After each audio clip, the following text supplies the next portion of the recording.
First, we're going to go see the meeting. Welcome everyone to tonight's meeting of the Denali Borough Assembly here in Healy, Alaska, April 9th, 6 p.m.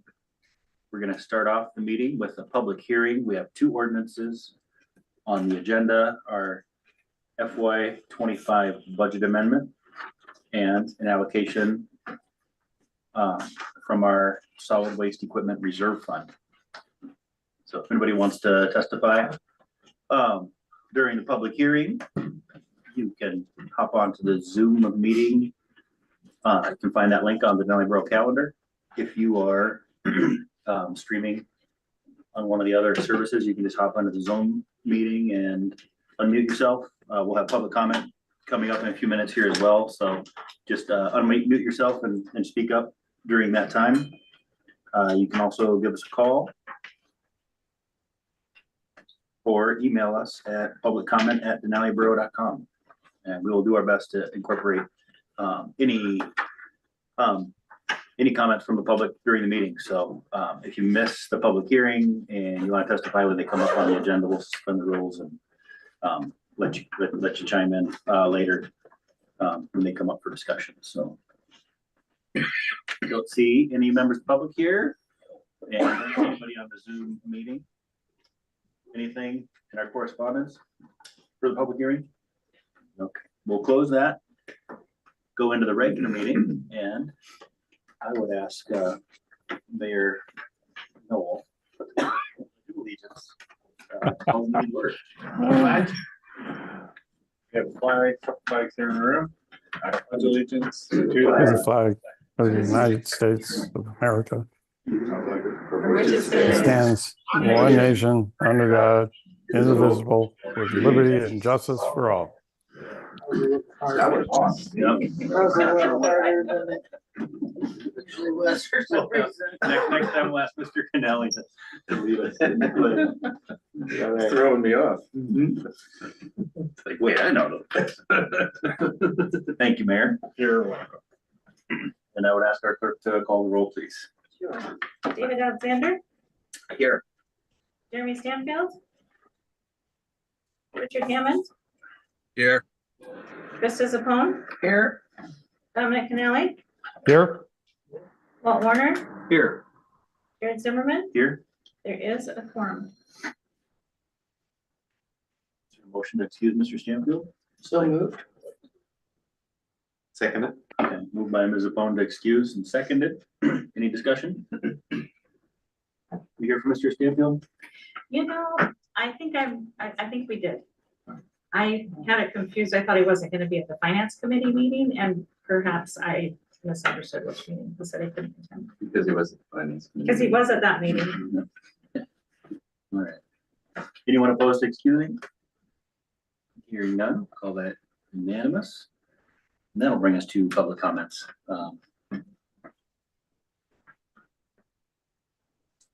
Don't see any members of the public here live. Anybody online? No? Okay, we'll move on then to approving our agenda. Make a motion to approve the agenda. Seconded. Moved by Mr. Alexander and seconded to approve the agenda. Any discussion, changes, additions? Anyone opposed to approving? Hearing none, we'll call that unanimous. No communications or appearances tonight, which will bring us to the minutes of the March 12th assembly meeting and our March 26th special meeting and grant review section. Make a motion to approve the minutes of the previous assembly meeting and special meeting and grant review. And I'll just clarify that I did not get the special meeting minutes done, so those will just be on next month's agenda, Okay, so it'll just be The special, The the March- assembly's meeting. the minutes. regular meeting. That motion is seconded with the exception of that. any discussion or changes to the March 12th minutes? Anyone opposed to approving? Hearing none, we'll call that unanimous.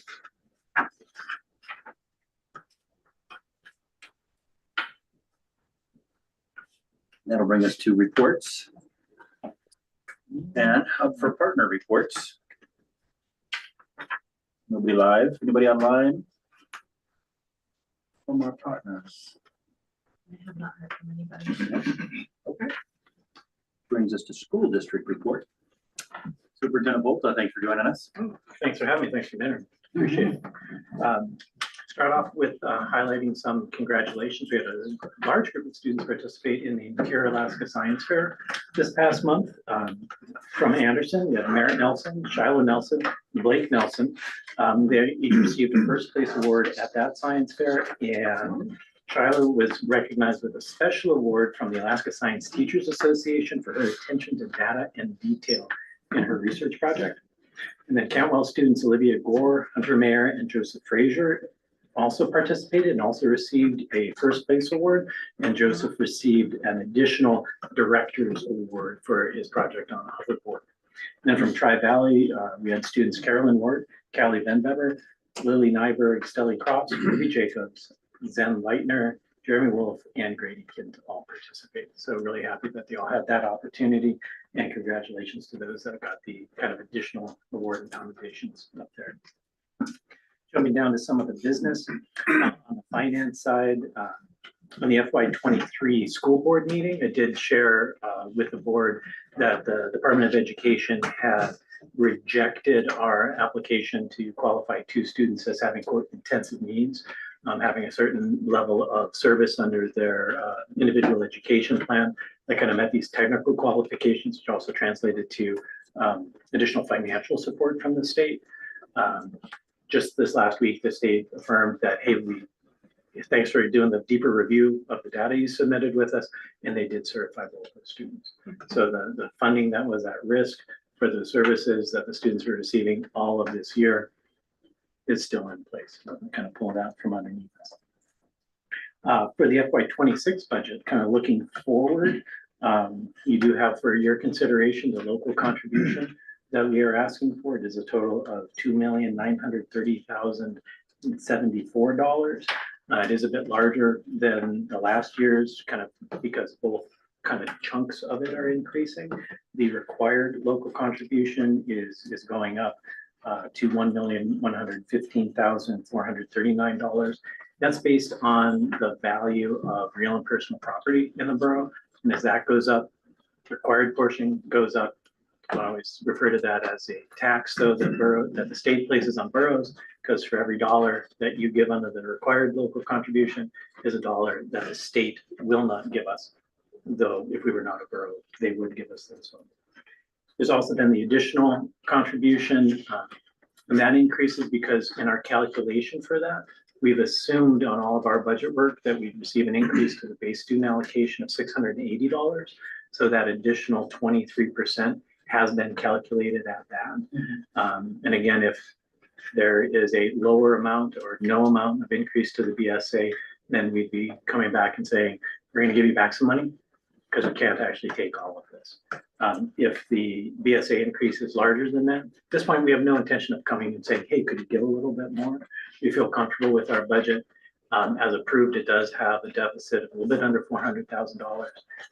And we do have our reserves, our unrestricted carryover to pay for that. So we're very comfortable with the budget moving forward. I've been sharing here in this space kind of just updates on the issue with the Division of Retirement and Benefits that have been unable to accept contributions from school districts and municipalities for the employee contributions in the various retirement systems that the state manages. We have now, I can confirm, we're actually completely up to date with the state. We've submitted everything. I think we're still waiting for them to confirm that there's no problems with the March payment, but we have submitted all the information. And the other thing that I always try to share when I talk about this is that the division has affirmed that they will hold the employees harmless for the lost earnings over this time. And there is a way that the IRS kind of mandates those calculations to be done. And so they'll be applying those calculations once they kind of get all the money in from all the municipalities and districts. They do anticipate that there will be an additional cost to the state of $2.7 million to hold everybody harmless during that period of time. Also share an issue that we were looking into was kind of like this arrears that we had with the Internal Revenue Service. Initially, they sent us a refund check and we're like, woohoo, what's this for? And then Jeremy called and it was like, oh, we shouldn't have sent you that because you actually owe us like hundreds of thousands of dollars. And we're like, no, we sent all that. And Jeremy was able to dig into it and talk with the IRS. And basically, almost everything that he had been told the first time he contacted them was wrong. That the mistake was we were using an electronic form that had an embedded date. And so you'd make these quarterly payments. And sometimes they'd go, oh, you're submitting this for the second quarter. Okay, so we ignore the embedded date. And we apply the money to the second quarter. And other times we'd submit for like the third quarter and they'd say, oh, well, the embedded date's the first quarter of like 2023 or 2016, whatever year it was. And so they keep referring back to that date and they try to deposit the monies for that month. And they'd say, oh, you have a credit for that month and a deficit for this other month. So Jeremy talked with them and they were able to figure out that, no, we don't owe anything. Well, we have to pay back the refund because we didn't actually have a refund. We have nothing due, nothing is owed to us. We've kind of figured out, hey, okay, we know how to update the form correctly. We still scratch our heads like, why did you figure it out sometimes, but not the other times? We're like, that's fine. They didn't impose any penalties or interest because monies were in the wrong place for them. So we're just like, all right, figure that one out and we get to move on with it. Highlight a few things just on facilities. We have purchased a new activity bus. We're processing those payments and the company that we're buying it from in it's either Texas or Oklahoma is delivering it to Tacoma. And then at Tacoma, we're having Tote Alaska take it, put it on a barge, and they will actually ship it all the way up to Healy. Total cost to us is about $70,000. It's a 24 passenger bus. Has some storage in the back, kind of like our current activity bus, and then it also has some undercarriage storage. Once it gets here, we'll also take a look at it and say, okay, do we think the additional heater they put in is really like an Alaska winter heater? What do the tires look like? We'll kind of do that Alaskanizing of it. But they did put in a second heater that we think by BTUs would be good, but we're still like, is it 50 degrees below zero good? So we'll see, and hopefully we'll have it properly kind of decked out with, especially with the inside temperature before we're driving at some of those colder temperatures. With our old activity bus, we are selling that and we've posted it in a couple places. It is for sale as is. We're asking $5,000 or best offer. We do have a couple interested parties and one offer already in hand. I think we've said that we'll kind of close and look at the offers on April 15th. So if you want a blue bus, we got one. I want to give an update on the Tri-Valley Septic and Leach Field project. We did issue that RFP and our intention was to move forward with the engineering for that work with hopefully construction this summer. Curtis and I reviewed the proposals that came in and we've actually rejected all of them and have reposted that for the engineering. The bids were in a sense kind of so different from each other, both in terms of the scope of the company and the history they had with similar projects and then the cost of the deliverables, that we weren't able to kind of do a comparison to go, is it really supposed to cost that much? Or do we have to work with people that don't have the experience of it? And so we said, hey, let's give a longer timeline, additional companies that were interested. Hopefully we'll get some of those companies to submit bids and that'll give us a better ability to kind of decide, will the engineering actually cost that much? Because the one that we were like, I feel comfortable with this company, the cost was proportional, such a large proportion of our projected costs of the project that we're like, ooh, something's wrong. So we kind of felt if we're gonna end up spending that, let's make sure that is the going rate. Like we didn't feel we had enough bids to really be able to judge things well enough. So we're gonna try again. I'd say the good news maybe for the community is it means that we won't be doing the work this summer and that we won't be disrupting the softball field. So silver line. kind of, again, it is a project that we do have some definite interest and some urgency in, because as a follow-up to the question that came up at the joint work session, I did look into when was it built and how good is it functioning. So the septic in Leachfield was installed in 1972.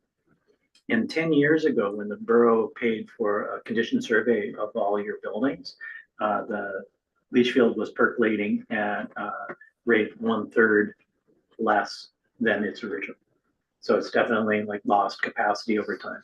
It's still functioning. So again, big fingers crossed that we get another season out of it, and we'll be able to do this work next summer. So you can start kind of thinking alternatives for softball for next summer. And then the other question, since I was mentioning fields, we were talking about trying to do some improvements for the service of the soccer field this year. Want to see what we can do there while we also try to manage the installation of the 3 preschool playgrounds at each site. So we've got kind of a busy summer, but we know there's real interest in getting the soccer field resurfaced with additional new topsoil. We're going to update on a smaller thing, just kind of an ongoing work trying to look at getting the Anderson climbing wall certified. We did contact another indoor climbing gym in Fairbanks, trying to see if there was somebody in state with their own certifications that'd be able to take a look at our wall. You know, they use somebody from out of state and said, yeah, usually all the people kind of time it and get in line and spread costs. And a one-off inspection would be about $10,000, where if we kind of can get in with everybody else in a couple of years, it might be about $2,000. We have just so little or almost no like school use of it at this time. We're not going to move forward with the one-off cost, because we were really trying to look to see if we could open it up for some community groups, and just didn't feel like that was a appropriate expense. And we definitely thought we should get it looked at by someone, because in talking to that gym, they said, oh, we like just automatically replace our climbing wall like every 10 years. And sometimes like every 3 or 4 years, we just have to replace all the handholds. So they're just worn and have to go. And I know we haven't had that degree of usage that an indoor gym would have, but that wall was built in the early 90s. It was in place already when I started there in 1995. It was built by teacher Perry Corsetti that worked in Anderson and then later Tri-Valley. I believe it was the first indoor climbing wall in the state. But that's also just giving you a sense of the age of it. So maybe it is something that we want somebody with deeper knowledge on climbing walls to come and take a look at it. So it'll happen, just not anytime quickly. We'll update with Cantwell. We have been able to repair the sprinkler head that broke this winter time, so that system's completely fully operational. We also were able to repair, and we have operational the Cantwell furnace. This last month or so, we lost one of the air handler units, one of the upstairs units. The fan just like decided to shed all of its fan blades. We were able to find a replacement, get that installed, and that's working again. Some good news, the Tri-Valley roof project, the state has approved actually releasing those funds to us. I've got kind of the closeout contract in my inbox, and they said, once the money's in your bank account and you confirm it's the right amount, sign this and this ends the project. So we anticipate getting that probably by the end of next week. From deed, they'll be transmitting to us $1,573,669.63. And this also kind of triggers the language in borough resolution about the funding for the 20% local contribution for that project. Again, based on the deed approved budget, that final amount will be $393,417.62. And again, those funds, both from the state and the borough, we put those and assign those into our capital improvement fund and use those to fund projects so that we can complete projects instead of waiting for them to be funded by deed. It also allows us to do the design work, detailed design work, construction work, which improves the scoring of the application and keeps our projects that we work on at the top of the list, so that we've been able to do improvements at our schools, and school districts that aren't able to kind of roll that money forward oftentimes have very similar projects lagging on that list even for decades. And we've been able to kind of move ahead of them. So it helps us take care of those buildings quite a bit. Couple updates on staff. We have hired, kind of pending board approval, a man named David Romine for our open English language arts position at Tri Valley. It's being vacated by Cass Marash. The Spanish that she teaches and some of the visual arts that she does are actually picked up by different members of current staff to try to keep some of those programs going. We did make a decision to say, again, the likeliness of finding someone with that kind of breadth of skill to bring in, we might be looking for a long time to replace that. So we did focus on that like kind of core academic portion and found someone with a lot of experience from Colorado that's going to come up and join us with that. And next thing I said, I'd say we were recruiting for a special education teacher for our Anchorage Peak office, and I just pulled the trigger and made a job offer to somebody just before I came over. So hopefully everything will work out there and that will be full. Also great news, we hired a district nurse for our students. That's Sam Kimmel, member of the community. We're still kind of sorting out start date. It'll probably be a little bit after the start of the school year. We're really excited to have him on board. And I share with people, it's interesting. We were like recruiting for a nurse for like 9 months, not a single applicant, couldn't find like nothing. And in that like a 2-week period of time, I had 2 applicants, both of which I was like, I think both would be good school nurses and good fits. I thought Sam was the better one. And so really happy to bring him in and have him working with our kids. Other update kind of with our certified staff, we've received the prevailing wage determination from the U.S. Department of Labor for our work and process that we're doing to sponsor permanent residency for the 2 teachers that are here on the H-1B visa program. And what this approval does is basically the Department of Labor affirms you're not just trying to like underpay people, and that's why you want to hire somebody from overseas. The other thing they make you do in the process that we're starting now is we have to advertise these positions as if they are not filled. And again, go through a process where we're going to advertise through AK Jobs, the state job posting site, our website, the newspaper, employee referral programs, and Indeed, and then track all the applicants.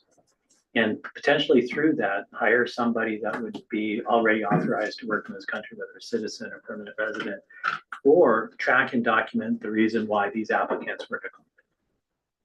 And they're based on their qualifications that we're looking for. It's quite possible that someone might apply that is a US citizen that we would still decline.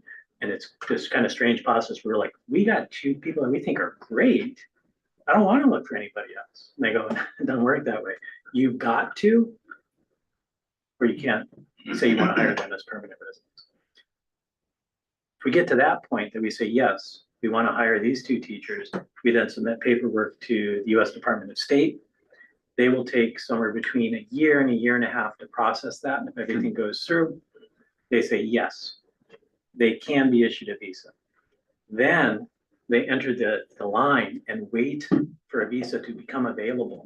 And the visa from the Philippines are set on a certain quota amount for immigrant visas, unless you're like that direct family member. If you're like a spouse, you don't have to wait in the line. That wait for right now for a visa, once it's approved by the Department of State for a visa to become available from the Philippines, is a little bit over 2 years. So even at this point, for those teachers and those families to get that permanent residency status, we're looking probably 4 years from now. So still a long process. Kind of working through piece at a time, piece at a time. Hopefully it all works out. But the temporary visa that they're able to be here and teach under now continues throughout that whole process. Yeah, we're actually applying to extend it. The H-1B visa can be renewed and extended, and you can kind of keep extending. And so we've entered that process. We expect that paperwork to come through, and hopefully we'll get a 3-year extension. For some reasons, they could do a 1-year extension, and you just keep doing it. You just keep doing it. Yeah, and that's one reason why we like the H-1B process. It's for highly skilled professionals. You can extend the visa, and you can apply for this change in status to permanent resident. Unlike J-1 visas that are really common, like in our tourist industry, which is a cultural exchange program with very clear limit on the number of years you can be on that visa. and a very hard expectation that you will return to your country of origin for at least 2 years so you can exchange US culture back home. That's the purpose of the visa. We said, we're not looking to do a culture exchange. We want to hire highly skilled professionals. And that's who we fortunately were able to find. A couple of other things just on staffing. I did accept the resignation of Jenny Mason, our Director of Special Education and Federal Programs, and the resignation of Justin Mason, our Technology Manager. They had some needs that are just meaning that they need to move outside the state at this time. Luckily, we were able to, for the Technology Manager, again, have 3 very good applicants from our local community, and we were able to hire and bring on board already Rich Johnson into this position. He's fitting in really well. Comes with a lot of tech experience, and again, has kind of an attitude and personal interaction that we think will be a real positive benefit for our organization. And then we've also hired a woman named Terry Schutz for the Director of Special Education and Federal Programs that Jenny held. Right now, Terry is an administrator in the Bering Strait School District, and then also has experience in the Copper River School District and a few other ones. So excited to bring her on board.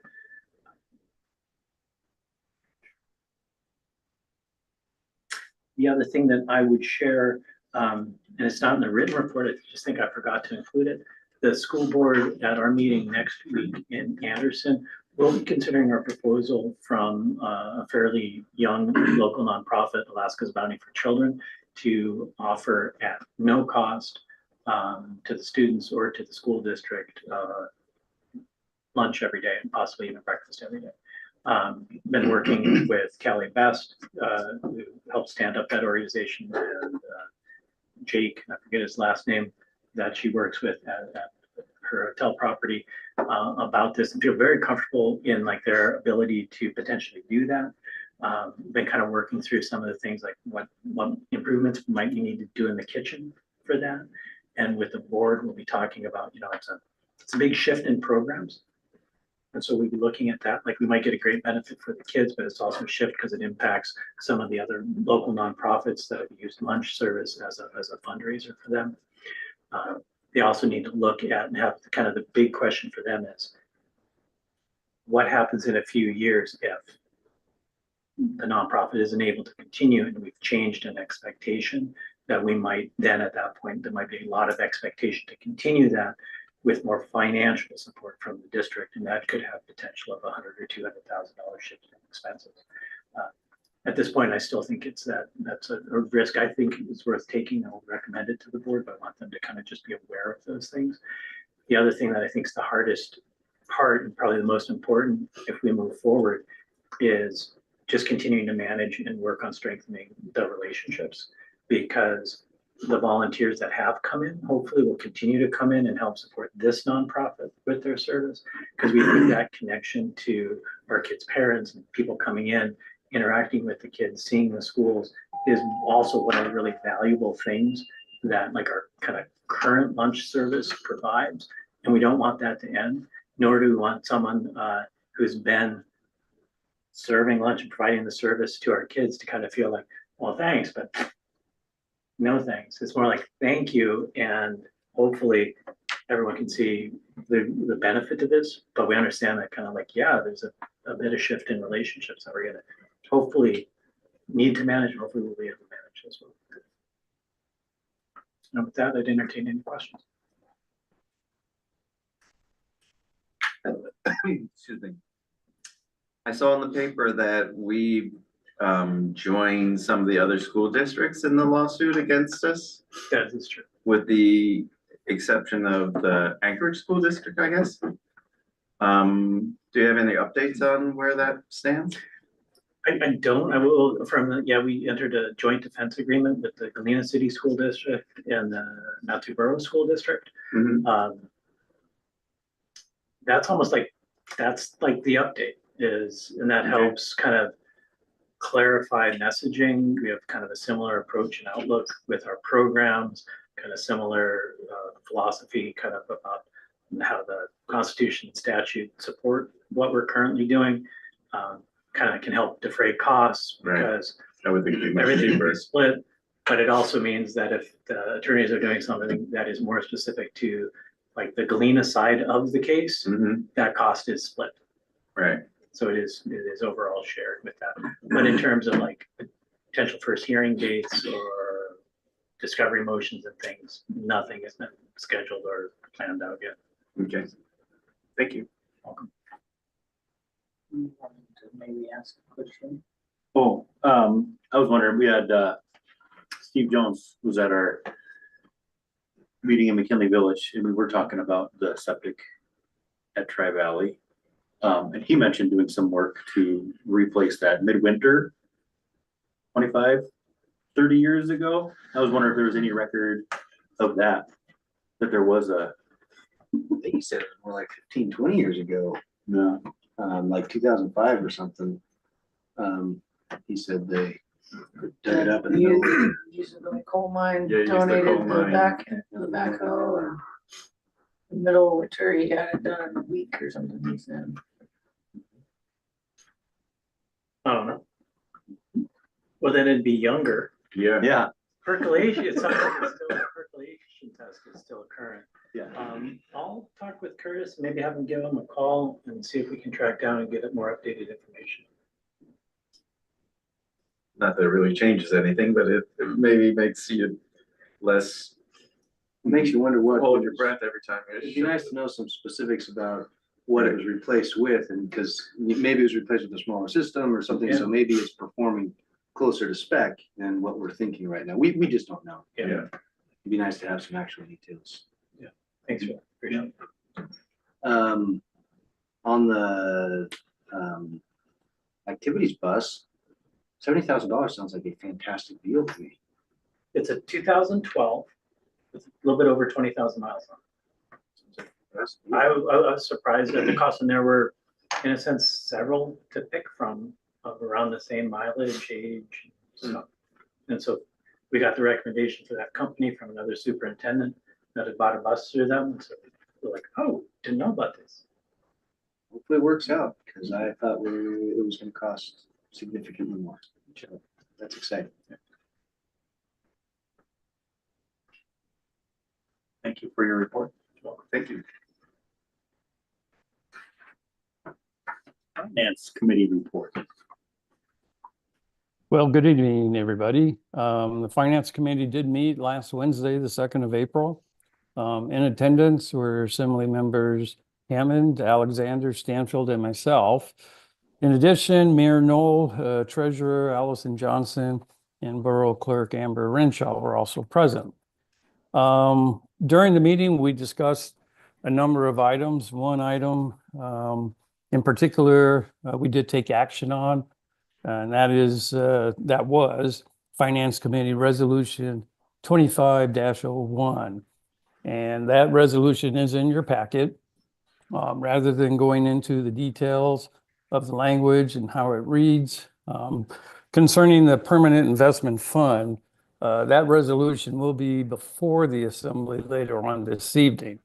And I'll hold off any discussion and let Mayor Knoll and Treasurer Johnson kind of walk us through that. However, I will say the committee did discuss that resolution, and we do recommend the Assembly approve it. What you see before you as a resolution does mirror what we did approve at our committee level last Wednesday.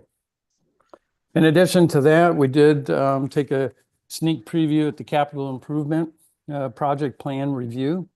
And again, we were very supportive of the plan as submitted by Mayor Knoll and staff. And so we had took no issue with any of the project plans as presented. And that, again, will be in front of the Assembly later this evening for more thorough discussion. We did take a look at the draft fiscal year 2026 budget. And because, that is the mayor's budget to present, I'll hold off any particulars about the details of that budget and let the mayor and Treasurer Allison Johnson present that to the Assembly for consideration. However, again, I will say the committee took no issues. We did have some questions and some discussion around variances in the 26 budget relative to the amended 2025 budget, which is projected to be pretty close to how we'll end up this fiscal year, 2025.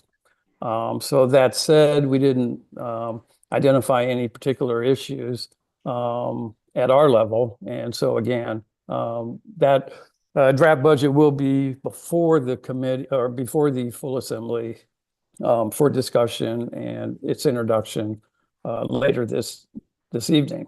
We do recommend supporting that budget as submitted. A couple of other discussion items. One had to do with enterprise fund accounting. And as you know, we have two enterprise funds within our overall budget, solid waste and land management. And there was some criteria presented to us that kind of helped to outline criteria for enterprise funds within a governmental entity as to what actually qualifies, what may not qualify as an enterprise fund. With respect to the Denali Borough, the Solid Waste Fund, Enterprise Fund, certainly is okay, does meet the criteria as far as it is revenue generating. There are expenses and it's all tabulated and accounted for independent of the general fund. One of the items that did come up in discussing the Solid Waste Enterprise Fund had to do with tipping fees. In the current structure, we are obligated to try to break even and get us to a break even point as much as we feasibly can. However, we're also sensitive to the fact that we need to keep our tipping fees reasonable so as to promote use of the landfill and not turn away particular, specific users who might otherwise create their own landfills on their own property, et cetera. That's the last thing we would want as a borough. But one item that did warrant some further consideration that I'm sure will come before the assembly sooner than later would be perhaps a consideration for increasing tipping fees for commercial users, not residential, but commercial users. And maybe that's an area of opportunity to look at an increase so we can, demonstrate we're making a good faith effort to balance out the economics of that particular fund enterprise to ensure that we're trying to collect as much revenue as we can to balance, offset the expenses. So more to come on that particular, on the solid waste piece. Regarding land management, the impression was that could go either way as far as it being treated as a separate dedicated enterprise fund, or should it be absorbed into the general governance fund where it would have to be administered through the general fund accounting process. And again, based on the criteria and how we currently operate the land management fund, it could go either way as far as it fitting or not fitting. And of course, down the road, if and when the borough does actually begin the disposition of borough property through the various subdivisions and the lands that could be offered for sale to the public, would certainly change the economics of that particular enterprise fund. So to the point where it would be more revenue generated than it is today. So again, either way, we're in good shape as it pertains to how we're currently treating the land enterprise fund. But we might be, looking at down the road what it might look like in the future. So again, it was a discussion point for us, no action taken, but certainly warrants further discussion as we go forward.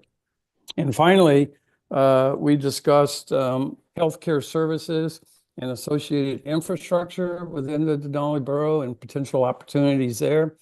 And for this item, I'd like to hand it over to Mr. Alexander to kind of walk the assembly through what we discussed and some ideas that were tossed around during our meeting that will come before the assembly at some point here in the near future. So, Mr. Alexander, if you want to go ahead and take it from here. Sure, thank you. Yes, our clerk gave us a nice presentation during the meeting about what other choices there are as far as the borough encouraging greater access to healthcare, and what other entities in the state are doing. All of them were expensive, millions, and not exactly what we were looking. Because what it all came down to at the end was that, you know, our like little extra money was, you know, in the $200,000 range, which fit in perfectly with my proposal, which is to follow sort of the lead, and we discussed this previously, I think. Right now, Juneau has a fund that they're using to build housing within the city limits there.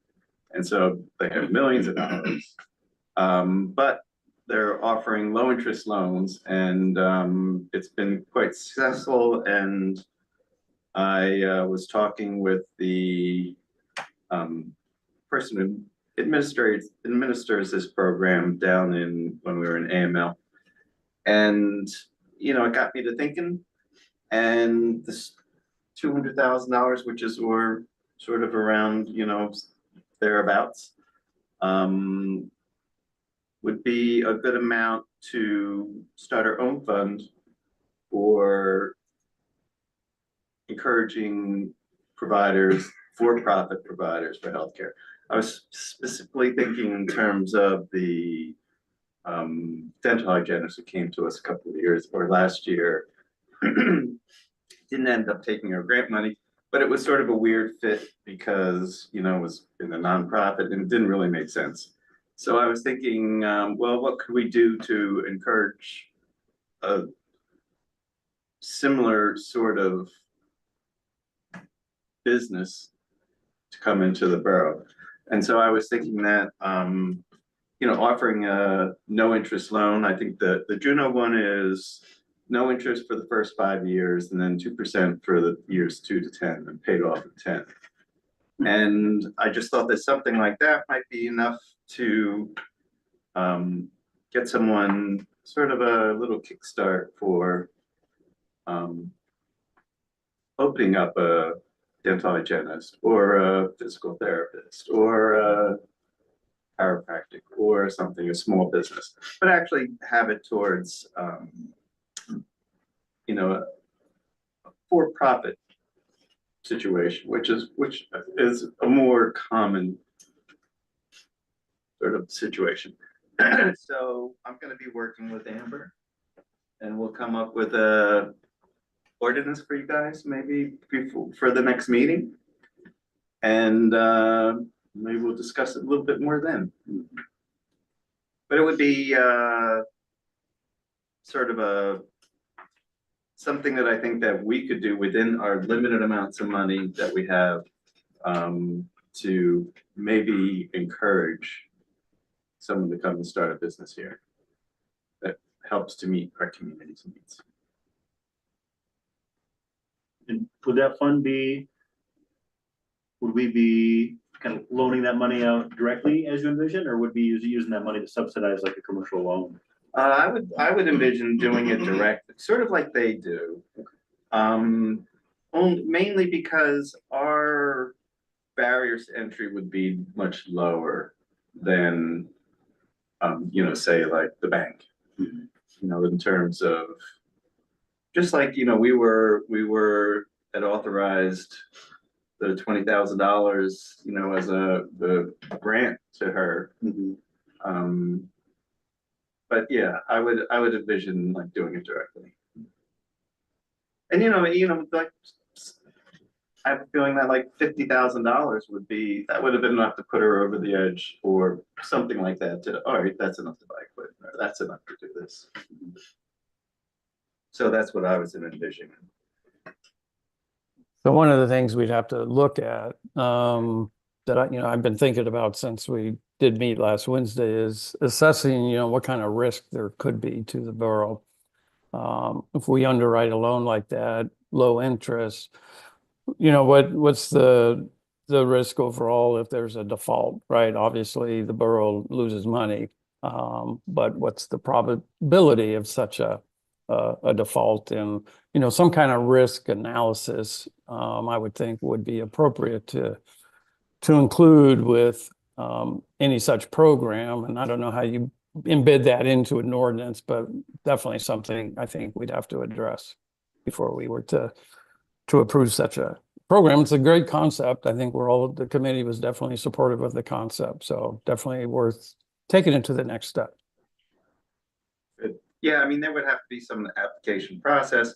And, like I said, Juno's got, of course, but they're giving out millions of dollars. Right. So, they've got a whole booklet and a lot of steps. Ours would be much more streamlined. Yeah. But certainly not, just somebody walking in and say, hey, how about I do this? Right. So with that would conclude the Finance Committee report. Are there any other questions? Yeah, in regards to what you're proposing to bring to the table next month, is there any way that I could challenge you to have some sort of first draft? This is how we're gonna vet, this is what the application could look like. Maybe a little bit more Yeah, I mean, I on could paper certainly, data, how the Juno program yeah. works, like a little bit more of Yeah. a formal. I mean, I have all that Juno information and, Yeah, but like in a formal thing. Yeah, for yeah. us and what you're talking about. Yep. Oh, yes, the Okay. answer is yes. Okay, Me, Amber, and ChatGPT. Very good. Well, thank you very much to the committee, but No, I was just going to say if David or Richard have anything to add that I may have missed or misstated, feel free to chime in. That was good. Okay. All right, that's all we got. It was good. no, I'm excited. Thank you for taking that on, thinking outside the box, and I think in the past borough programs that have I think thought outside of the box and just done the best that we can to meet the needs of the community have served us really well. I'm looking for ways to partner and not necessarily take things on directly, but make that stuff happen is awesome. Certainly everything that I've heard, the need is there, and I think plainly evident that the market itself has failed us for 20 years to bring a provider in. Like there's just barriers to entry here that are very real. So if we can, in the interest of the community, help people overcome some of those barriers and get a functional service here in the borough that serves the community, I think would be awesome. The right way for us to do that is going to be exciting to work on. So Yeah. thank you. Finance report. I move to accept the finance report. And it's not in your packet physically, but it is online attached to the agenda. Seconded. Okay, moved by Mr. Canali and seconded. Thank you, Mayor Knoll. Any other discussion on the report? Anyone opposed to receiving? That. Solid waste report. Well, with spring coming in, we got quite a bit of melting going on and some puddling going. It's not impacting our work as of yet. I'm thinking next week, we're gonna go down and try and drop our ripper and rip through the crust in the bottom of the pits and see if we can just get it to drain through. That's something we haven't tried in the past. Anything's worth a shot the first time. We have started back into our greenway, reclaiming, trying to make the roadway look a little bit better going in, just so that it doesn't look quite like a landfill. What else have we done here? What is the plan for, I haven't been down in a while. Well, Sanitation Way now. Yeah. The roadway going into it. We only had maybe 10 feet of clearance on the edge of the roads with the brush and stuff. And we pushed it back to where we have about a 20-foot leeway there now.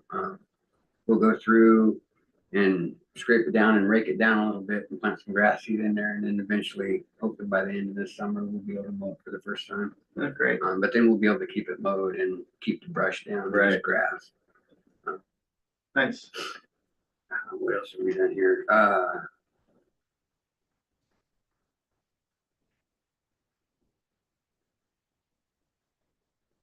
We're getting ready we've opened up for our seasonal gatekeeper position. I believe that closes the 19th. We've got 2 applicants now for it. That job will go until the end of September, possibly into October a little bit if we have the weather to keep pushing forward to get as much done as we can during our good weather report. We got the loader back. It's working great. Any issues with it? What year is that 966?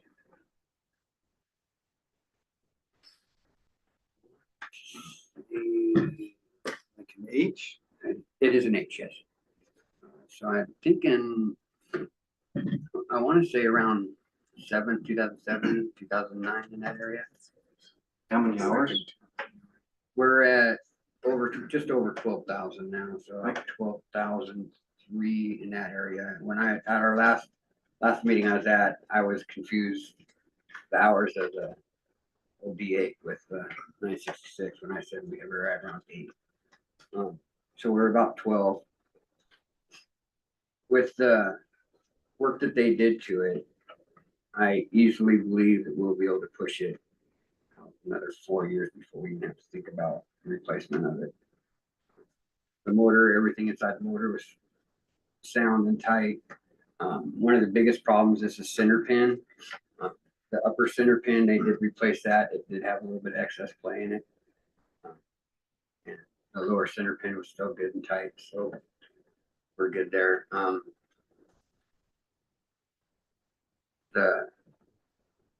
to think where I was at. We've got the loader back.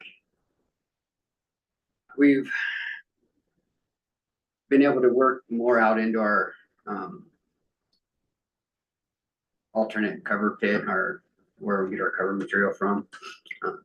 Got a lot more of that opened up and working over the winter.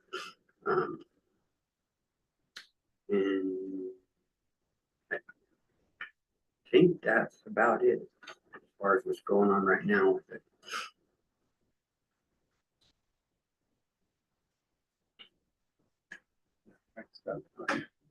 And we've got Scott here, so as the, excuse me, as the allocation ordinance comes up, we can, he's here to help talk through some of these issues. Yeah, appreciate you coming. Appreciate it. Thank you. Hopefully that drainage works out for you. I ran a ripper today all day at work doing the exact same thing. Not fun doing, but sometimes it works, sometimes it doesn't. Yeah, I spent 5 hours on the dozer the other day ripping just a corner of gravel. It was in a nightmare spot. It should have never been left, but it was left and it froze. And we spent quite a bit of time trying to get that ripped out to where we can actually work around it. How's your neck? Mine is all messed up. Joining for the last 2 days after that, I was sore. I have not spending as much time on the equipment as I usually do.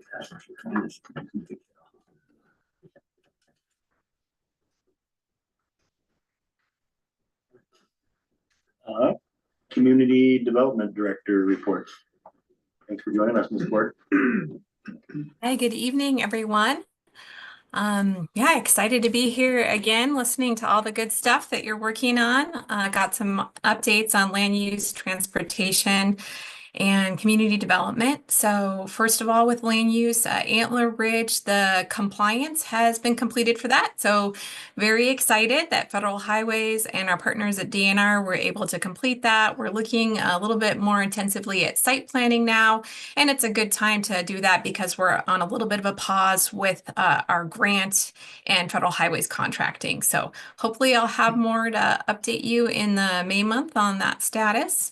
For subdivision planning, some really great things to report. Our open house at the McKinley Village Community Center went very well when we had the open house to discuss the Yannert subdivision concept plan. We had 35 people in attendance, and I want to thank Selena for buying some awesome games for Winterfest because I was able to put those out, and we had 8 kids under 18 attending, and their parents were actually able to look at the concept designs because the kids were playing games. So thanks for our Creative Borough employees.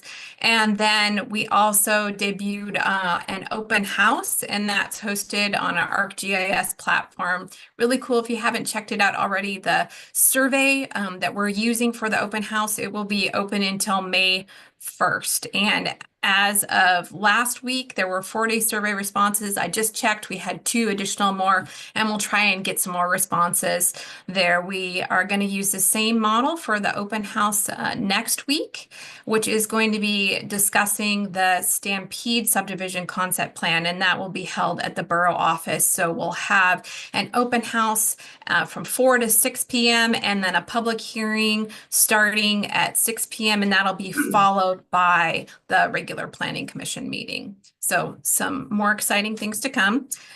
Then I found out something really interesting. There is a 17B easement guidebook in development. It's a project that the Federal Highways Administration is working on, and they're looking at trying to develop a consistent approach to identifying, developing, revising, and potentially removing 17B easements across Alaska.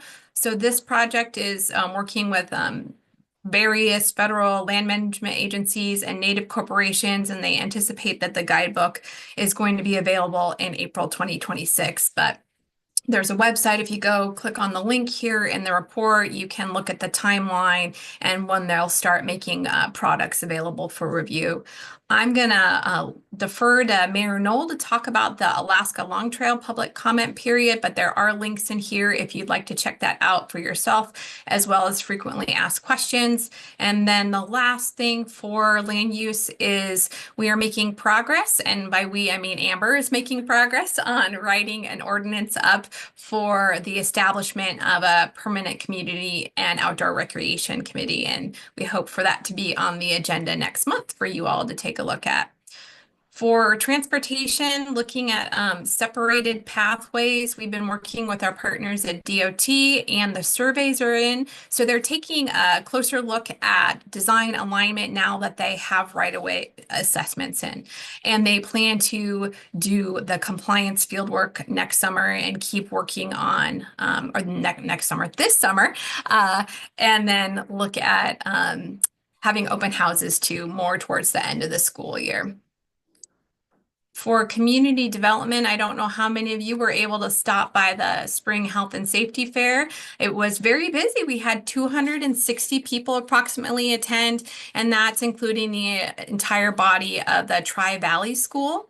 We had 41 blood draws this year. That's up from 31 last year, so about a 30% increase in people taking advantage of those low cost and comprehensive blood tests. We also, maybe for the first time, had the public health nurses go over and visit the preschool and toddler classes at DPLC. And I heard that they want them to come back again and give the presentation. So that's good news there. And then you might have seen in the flyers that we increased our number and our recognition of event sponsors, which is always fun for community engagement. I have a list of community events that are coming up. I won't read through all of those, but they're for you to take a look at.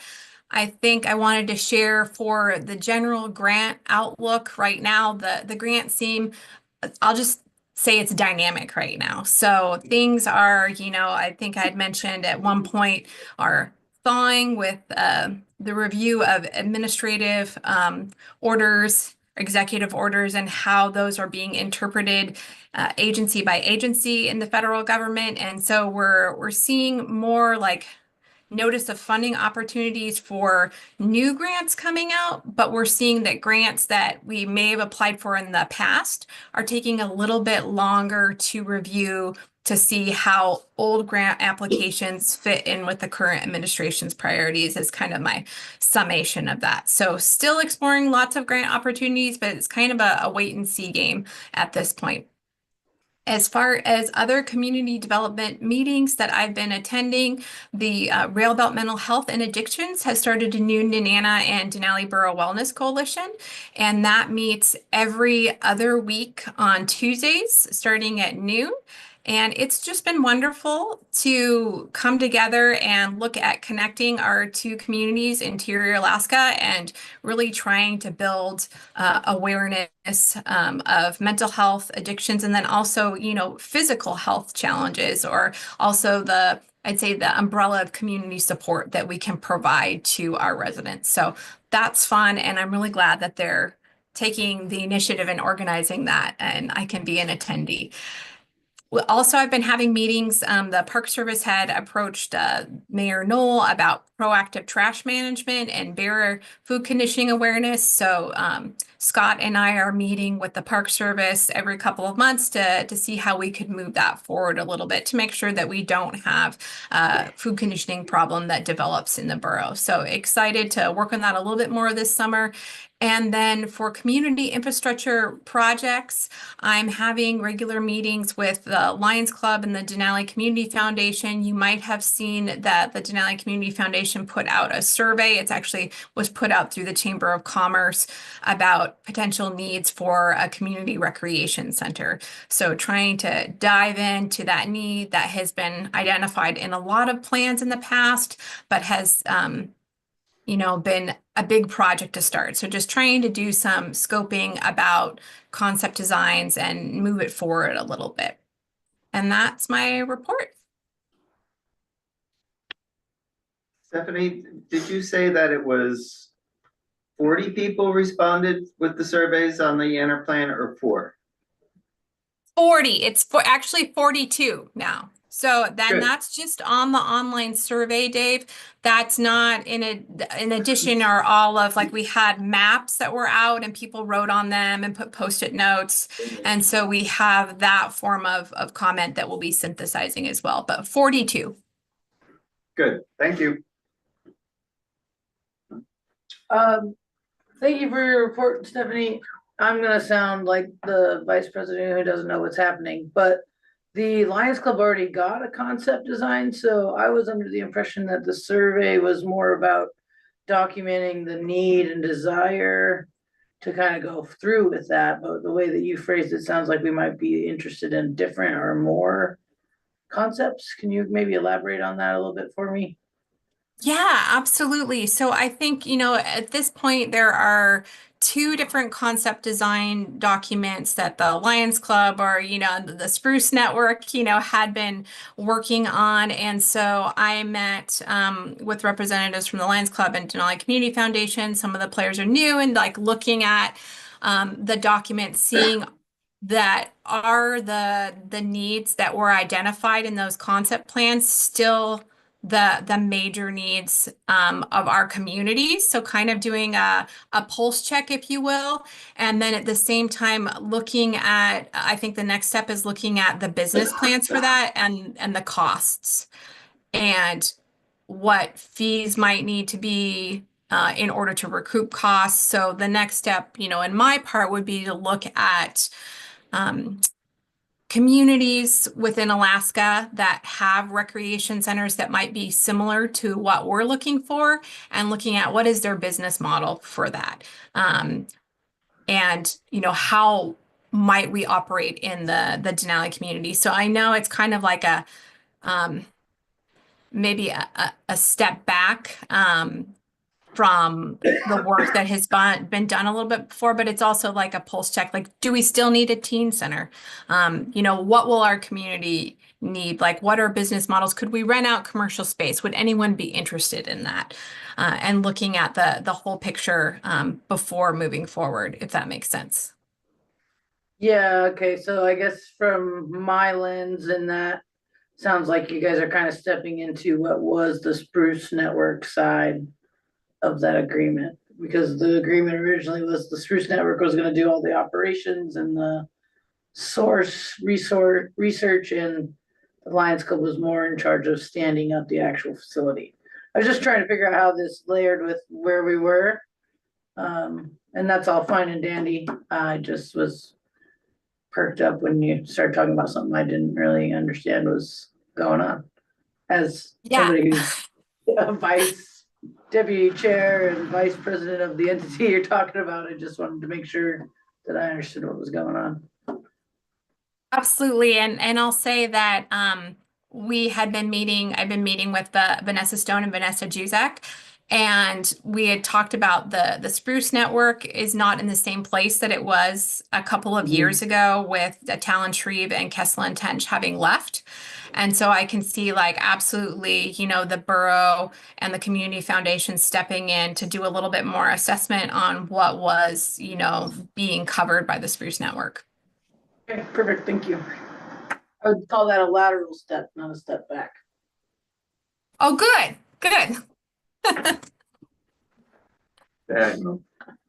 And I had a question. Do you know, will there be any activity at the Antler Creek Trailhead or on the Antler Creek Trail project this summer? Okay, this is where I say I'm not quite sure. The last note I had from our Federal Highways contact is that they could like approve invoices, but no payment could be made, basically. And so I believe that it is the process for DNR that they will not put a contract out to bid, an RFP, if they don't have the money in hand from Federal Highways to reimburse the contractor. So I'm not sure yet, Jared. I'm hoping that we might see some work. But our Federal Highways contact did say that it's likely the project will be delayed.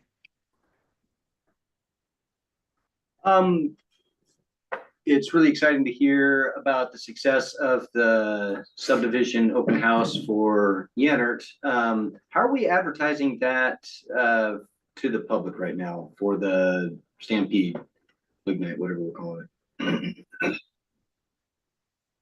I believe that we decided that we didn't want to advertise it until tomorrow because we didn't want people to get confused and show up to the assembly meeting tonight.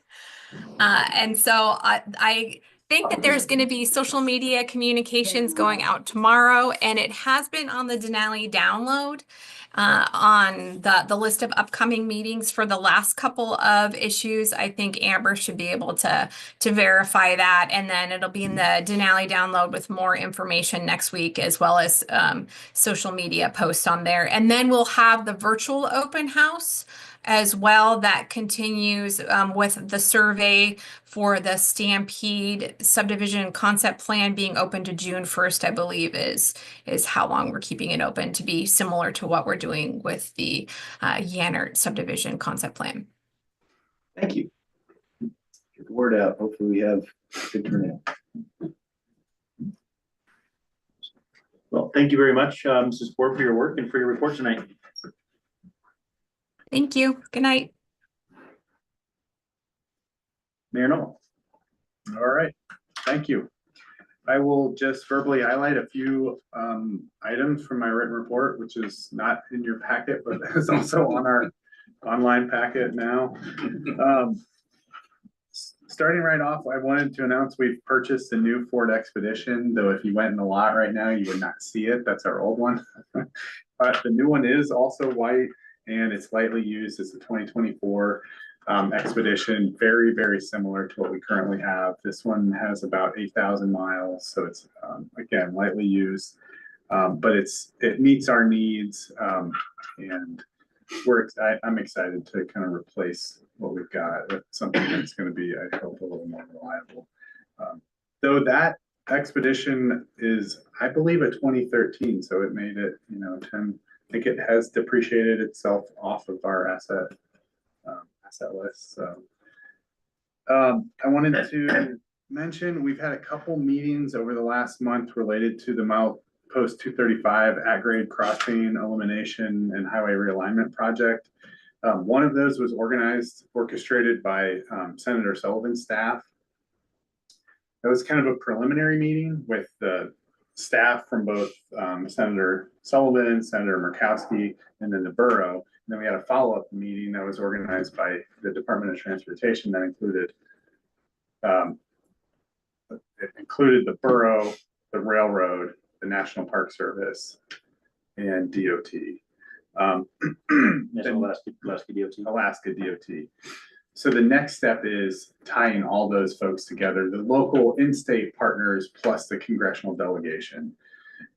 What we heard from the congressional delegation is that what we locally, and I say we meaning those partners, the railroad, DOT, primarily the railroad and the park. That's the key here, is that they need an exclusive use easement swap. And what we believe locally to be the easiest thing, easy and air quotes here, easiest thing is for the federal government to legislate that swap. And there's precedent that we can point to where this has been done before in Denali National Park. So that's what that's the goalpost that we're working towards right now. And did the Sullivan's staff seem to think that that was a doable thing? I think this was very much an introductory idea. We do understand this would probably be carried by Senator Murkowski based on her committee assignments, and I can tell you which one that is. Basically, energy and natural resources. Right. So they had some great questions. They wanted to understand more. They obviously, if there's an administrative solution, they would encourage us to go forward with that. Locally, it's not so easy. If there's this swap happening, there's other boundary issues surrounding Denali National Park, and if you tackle one administratively, you might have to lump in more of those local issues. I'm way oversimplifying it.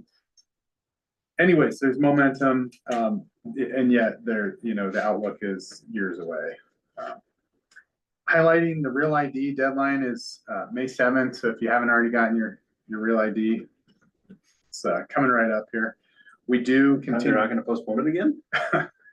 We haven't seen anything. That has been subject to change over the years. But since the deadline is right around the corner here. I was just in Fairbanks today, darn it. Now you tell me. You do need quite a bit of identification information to complete that upgrade from a regular ID to a Real ID compliant piece of identification. We do continue to provide passport services, and I wanted to let folks know we've seen an uptick in the number of people coming down from Fairbanks to get their passport here in the Denali borough. Yeah.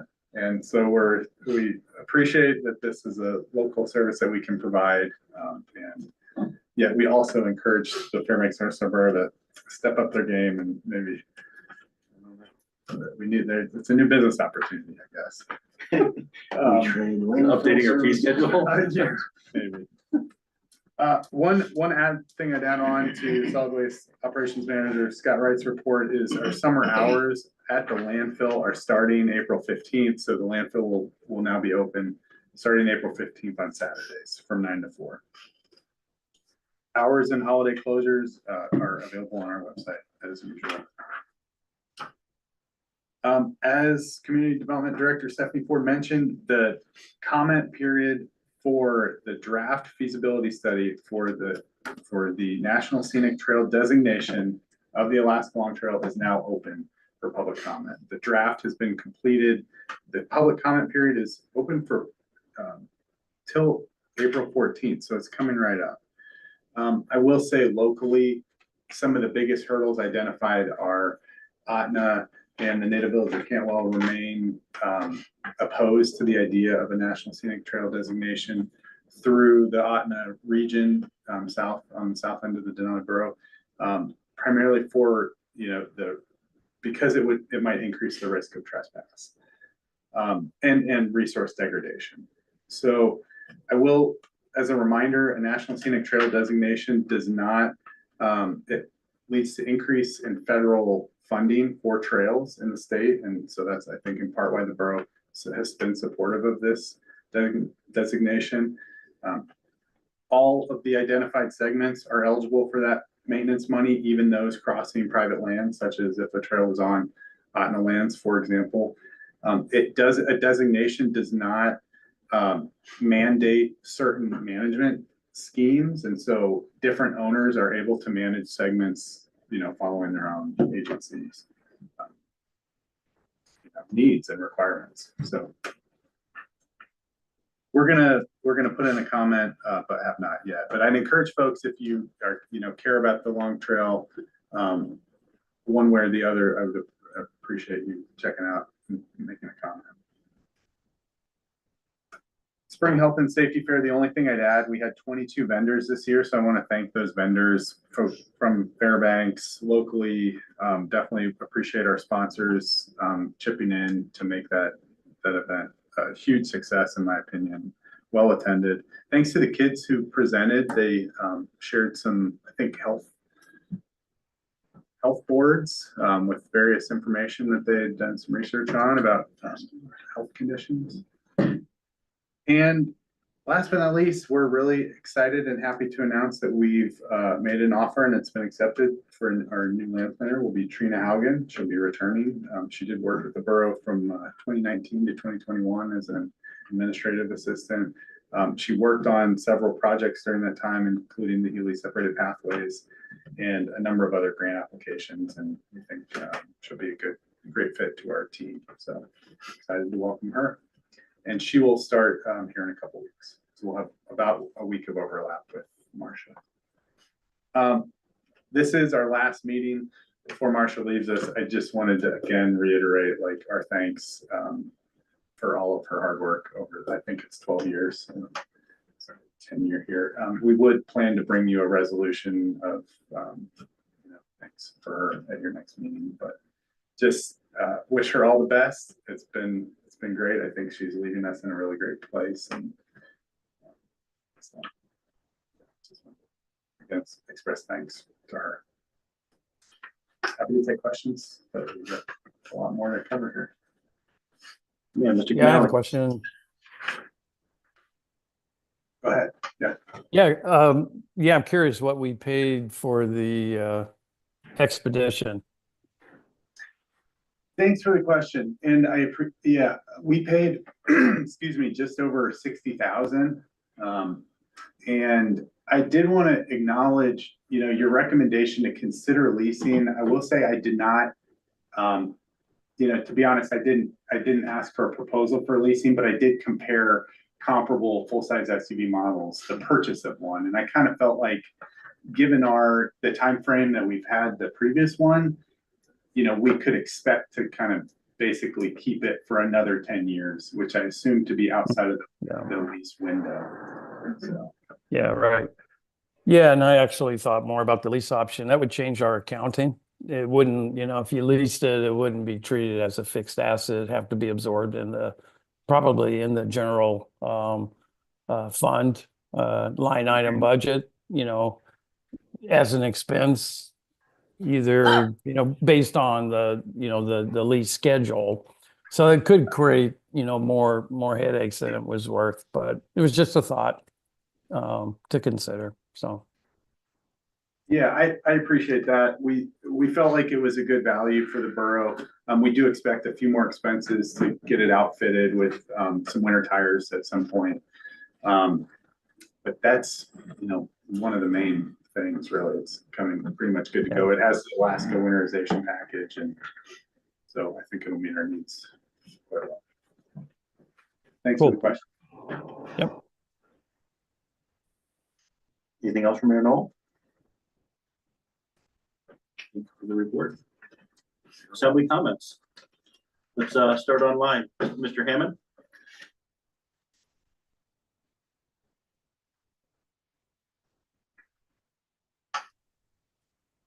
There we go. No, not yet. I'll save everything till, I guess the final one if we do that one. So, that's it. Mr. Canale? Yeah, I'll reserve further comments till the end of the meeting. Thank you. Good for the end. I'll just say before I forget, yeah, thanks a lot to Marcia for all the work she's put in to the borough. A lot of good things have happened, and she's played a role in facilitating that for sure.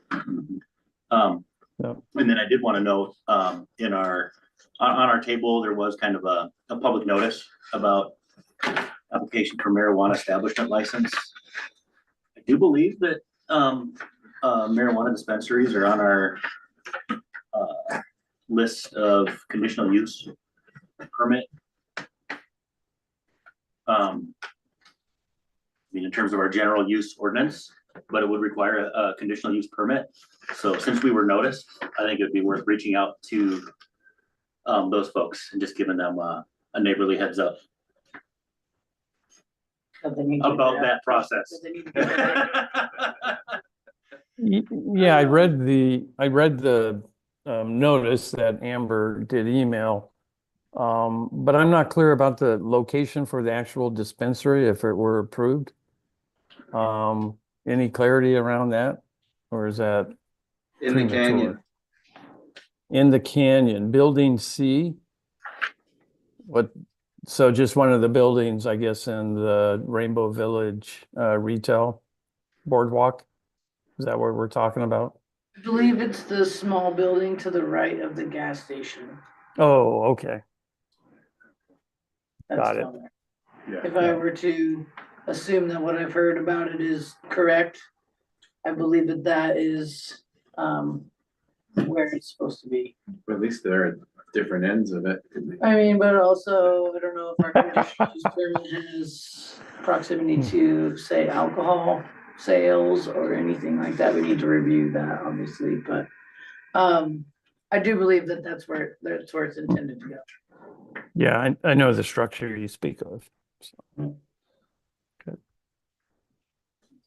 Thank you.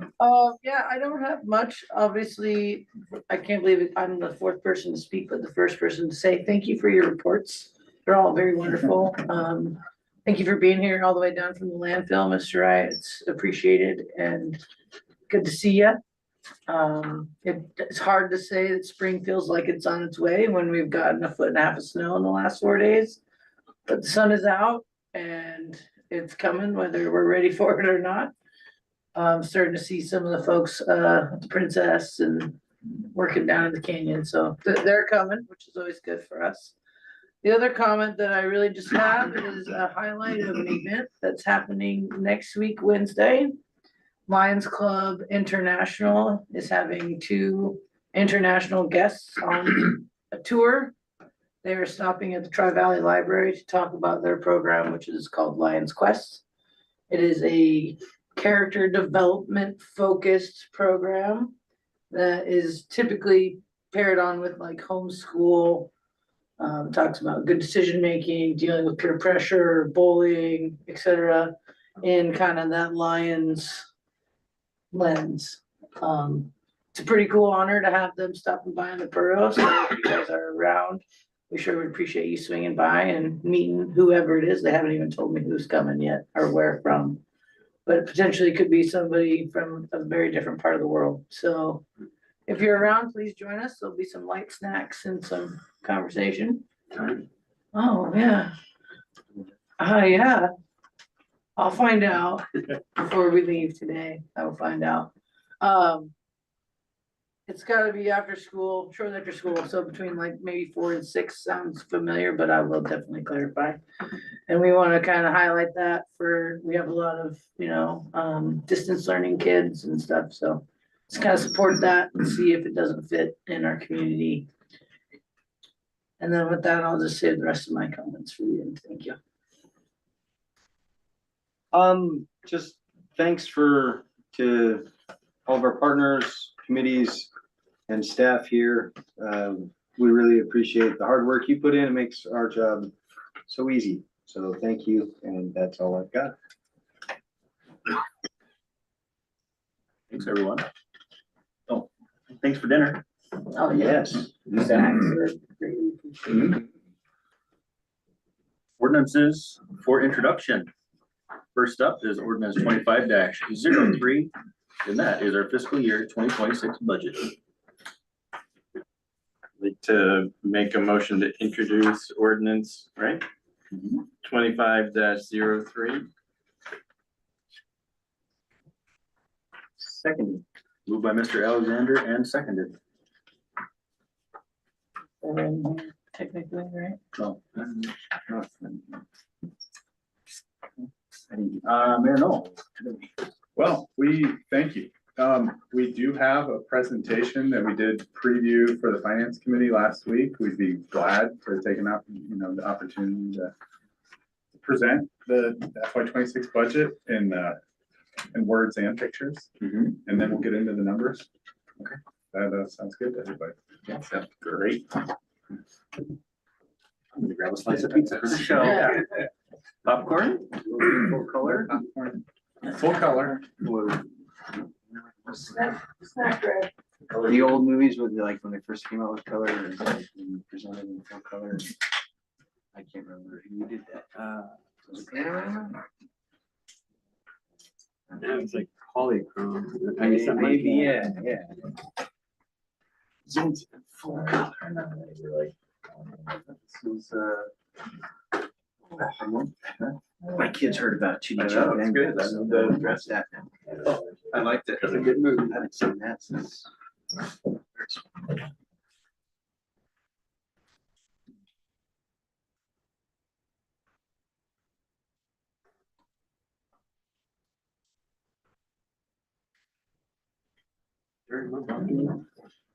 You see?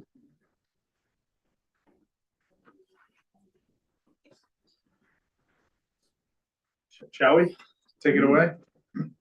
So for those watching online, this is part of the meeting packet and it will be available after the fact on the borough website under the finance section. So just starting with the functions of our limited local government here, we're kind of highlighting, not necessarily by position, but by function, clerk, finance, community development, and emergency management, or kind of general governance. And then we have our enterprise functions, as we talked about, land management and solid waste. Picture of the borough. And so now we're going to go through and just highlight some achievements from each of these areas over the last fiscal year, and then we'll look at goals for next fiscal year. So I will just kind of verbally highlight some of the bullet points. I know there's a lot of text on here. And again, this will be available after the fact, but enjoy the pictures too. These are really cool. So a couple of our clerk achievements. We launched the Denali Download, which is a weekly email newsletter highlighting community events, public meetings, and other borough related information. And if you aren't receiving that weekly newsletter on or around Monday of every week, you can go to the borough website and sign up for that. And you will be choosing the news and announcements option, I believe. And then another highlight is the office space remodel. We're in our newly remodeled office. It looks a lot different. It feels a lot different here. We're really proud of it. It's better from public meetings. It's more comfortable at the entrance for those coming in to do passports or fingerprints or just with questions. So come on in and see it if you haven't been into the office yet. Goals. So a couple goals we are highlighting here. We would like to complete an archiving of all Denali Borough permanent records with the Alaska State Archives. We'd highlight we've had a couple of really great interns this year. And our current intern, Lily, is working hard on this. We're up to what year? As far as we archived up to, it's not on the slide, but 15. up to 2015. with ordinances, yeah. Oh, okay, great. Another goal is to increase public outreach and communication, grow subscribers to the Denali Download, expand, excuse me, our social media communications and presence, and fostering partner public information communications. Public outreach would probably include drawing the public into our in-person meetings as well, as best we can. And then continue improvements to the website and the content on our website. We've recognized we need to kind of reorganize certain sections. Be good about sharing data to paint the picture of what we're doing, and make sure our website is compliant with accessibility requirements. That's a shot from Bison Gulch, I believe.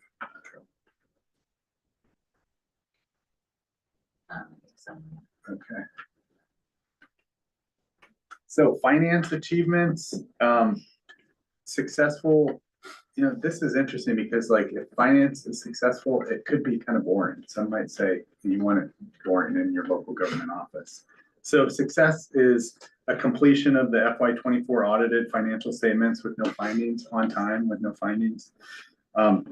We've increased interest revenues in part following recommendations of the Finance Committee. They're up 15% year over year. We processed 149 tax registrations this year and receipts of over $6 million in calendar year 24. We processed 0.8 million in Denali Borough reimbursable grant awards for nonprofits in FY25, and then maintained accurate financial records and compliance for 10 active grants, managing over $10.4 million in state and federal funding awards to the Denali Borough. I think that's really huge. And then we're always working on improving efficiencies and internal controls to make sure that, to reduce errors and increase and decrease redundancies. Skipped over a new road program.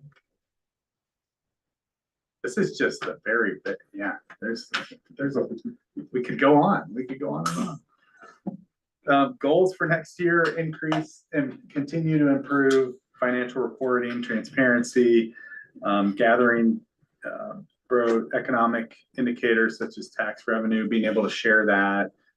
As we think about a comprehensive economic development strategy, we want to be thinking about data tools we already have at our disposal that kind of inform strategies moving forward.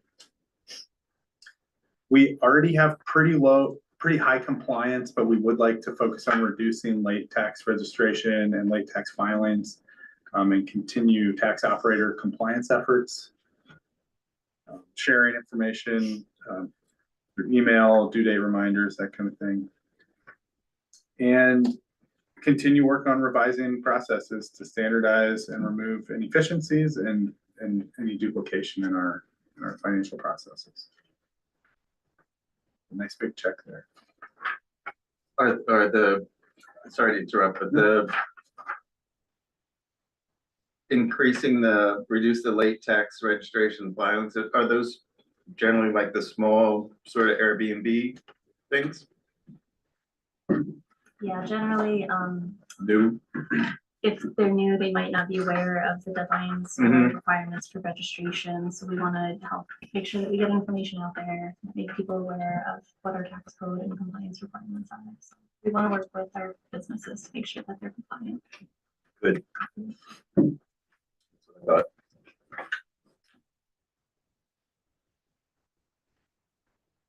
So a couple achievements over the last fiscal year in community development.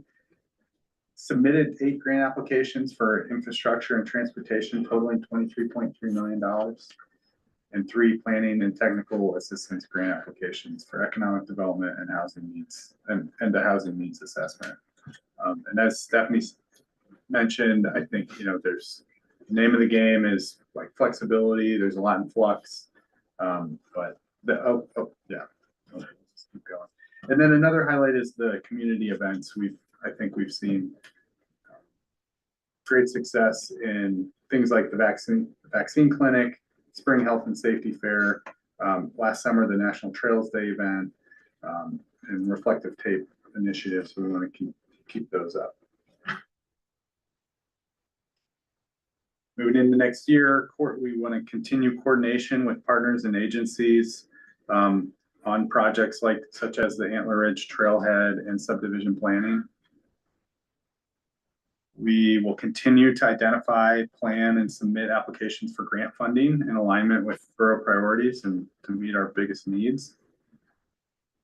We're going to lead coordination and planning for a comprehensive economic development strategy and a housing needs assessment. Those are both big goals. And standing up the community and outdoor recreation committee, as mentioned, Clerk Amber Renshaw we're gonna draft code ordinance for that, and there'll be we'll bring that back to you and have some discussion about that new committee. Where's this picture? Really? Yeah. Go ahead, TL's there. Cool. Just a couple 100 feet in from the parking lot, on the way up the ridge. Cool. New and interpretive board, and there is a memorial bench to Sam Brown adjacent to that board today. So moving to emergency management, a couple highlights was the Riley fire, and though it's a bit of a highlight and a low light, but there were a lot of things that went pretty well. And so coordinating evacuation efforts, providing good, timely public information, and providing for evacuees and participating in cooperator meetings. Really proud of that. All the work, and that was really all staff jumped in there. And then another highlight was reinstating the local emergency planning committee, and that's had a few meetings now, so we'll keep that up. Bringing together partners to talk about local emergency management issues.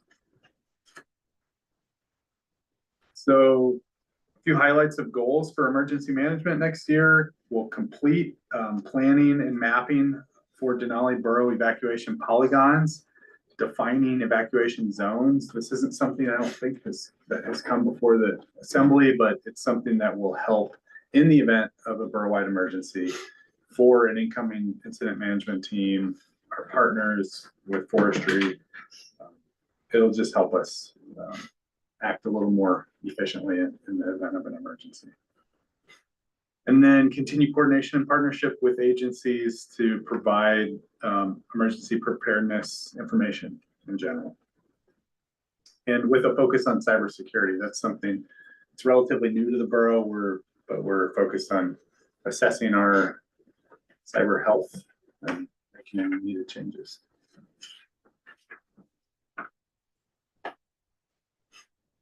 Jumping to land management, accepted, processed, and assigned 374 residential and 50 business borough addresses. That's huge. And then I think another highlight is research and work towards submitting applications for survey instructions for our remaining municipal land entitlements. So that we think that'll be about 10 applications covering 29,000 acres. And we're going to be strategic about those applications once they're ready and in hand, how we submit those, likely in partnership with the state to understand how they will be processed, how they would be returned to us. Jumping to goals, a few highlights here. The first one there, we're going to continue work on borough subdivision planning, these conceptual designs. And I think a goal is to identify a cost estimate. We'll get into this with the CIP list later, but we want to have a better understanding of the cost of primarily the roads, putting in roads for these subdivisions. So work on that. And the commercial use permit application and procedure, that's been in code. We're going to buckle down and get that rolled out in partnership with the community who's impacted there.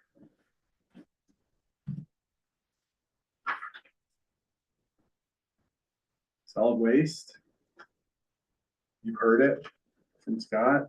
I think a couple highlights. The clearing of the greenways. It's much more inviting coming into the landfill now. I highlight the compliance score. They all do a great job up there. We're really proud of, maintaining compliance with DEC regulations. And then we'll highlight that 9,000 pounds of diverted recyclable waste. It's huge. We're gonna keep that up. So moving into goals.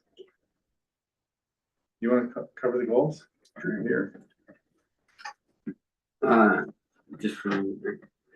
Just a quick, we're working on revising our maintenance program so that we can improve the asset management tracking for preventive maintenance, replacement, plans for solid waste equipment.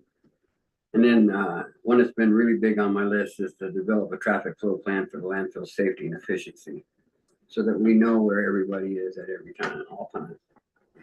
There's been a couple times we've had a few people that sneak in and I look out the window and look, oh, there's people over there looking at the scrap metal. That's not safe.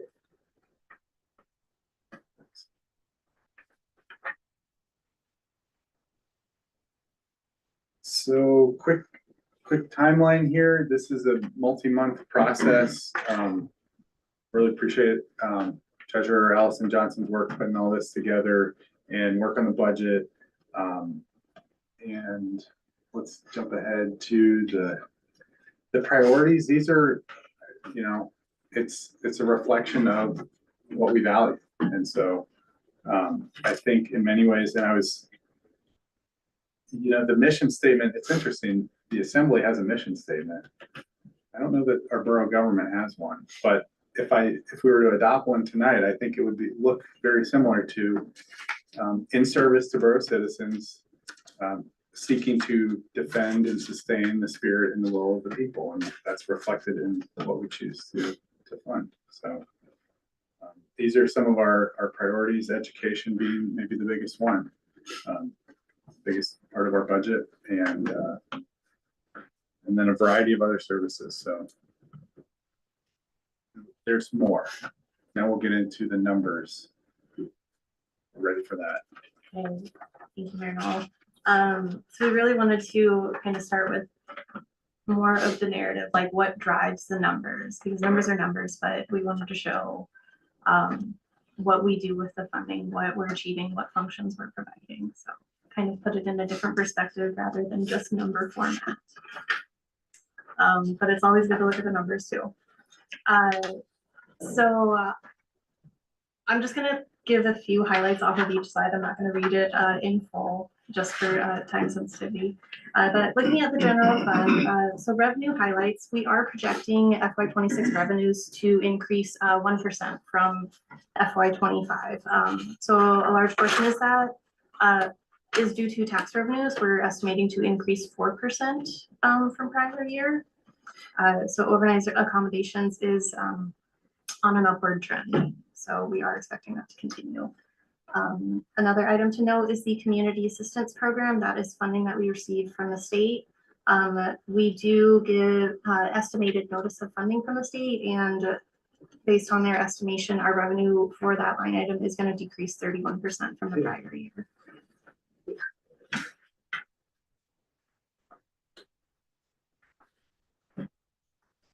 And this is a chart just showing the makeup of our revenues. So of course, overnight accommodations tax is the largest portion of our revenues, coming in at 79%.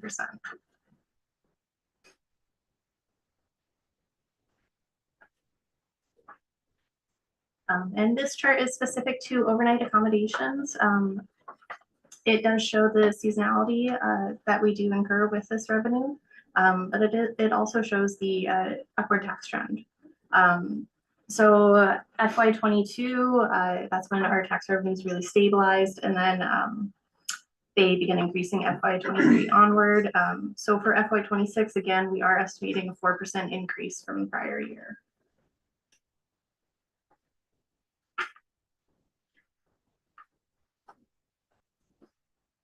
So the general fund, we are forward funded. As a reminder to everyone, so forward funding per Denali Borough Code is that proposed expenditures shall not exceed the total available reserves and the revenues collected but not expended or allocated. And then our enterprise funds, land management and solid waste, they are they do use a balanced budget format. But this is a comparison to put it into a different perspective if the general fund were to follow a balanced budget. So our forward funding number, and that is the middle column in this chart, our forward funding number is 12.5 million. So we are not going to be reaching that number with our budgeted expenditures. If we were to look at it as a balanced budget, we would run a deficit of 1 million. However, keeping in mind that our expenditures also include the budgetary reserve, which is 15% of our budget, and those are funds held that can only be allocated by a separate ordinance. So if we remove that budgetary reserve amount, and if we followed a balanced budget, we would have a surplus of 200,000. And if you remember David Alexander's comment regarding housing, the extra funding, that's where that number was coming from. So this is just to put it in a different perspective on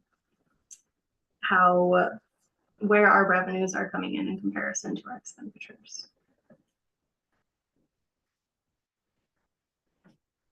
Moving on to expenditure highlights. Again, the top one, the budgetary reserve is 15%. So that's 1.2 million of our budget that is withheld. So it is a 2.5 increase from the prior year.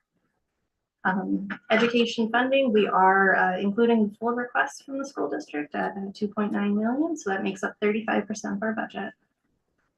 Based on the assembly recommendation for nonprofit funding, we are almost at the maximum of the 9% funding, or 0.74 million. If we do look at all of the funding that goes to nonprofits, so including our economic development contract, municipal assistance, and our matching grants, 12% of our total budget goes to nonprofits within our borough. So other driving factors that were included in this budget, the establishment of the Community and Outdoor Recreation Committee as a standing committee. So that does increase non-staff wages and training and travel expenditures. Equipment costs are increased from prior year, and this is just due to scheduled necessary equipment replacements such as servers. We do have one staffing change included in this budget, and that's the addition of a part-time administrative position. And this is in response to our grant-funded projects, time spent finding grant funding opportunities, planning community events, and other administrative tasks. So the part-time position will help ease the workload off of other employees that we can continue working on borough priorities. And then in this budget, we are including a 3% increase to base wages from the prior year. And this is in line with the CPI as of December.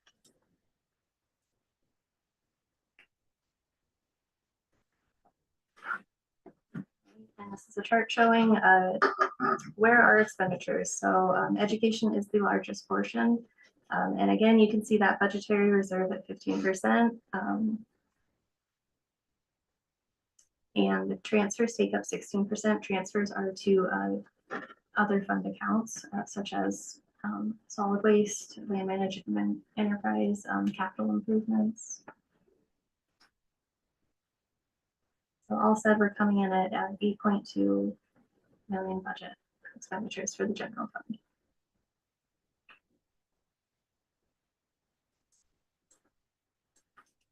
Okay, moving into land management. We are anticipating the revenues to remain the same as prior year. We don't have any new revenue sources. We're not planning on any land sales in FY26. So revenues will stay the same. For expenses, consultant fees is one of the larger items, and this will be due to work continuing on subdivision designing and planning. And consultant fees does make up 32% of the total budget for land management. Addressing efforts will continue, receiving addressing application, plan maintenance for street signs, street addresses. That will continue into FY26, and that's about 10% of the total budget. The commercial use funds would be revenues for the land management. It would be, however, we don't have a well enough estimate to include it as revenues. So it may show up in the budget amendment for FY 26, but at this current point in time, we don't have an estimate that we would like to use for revenues.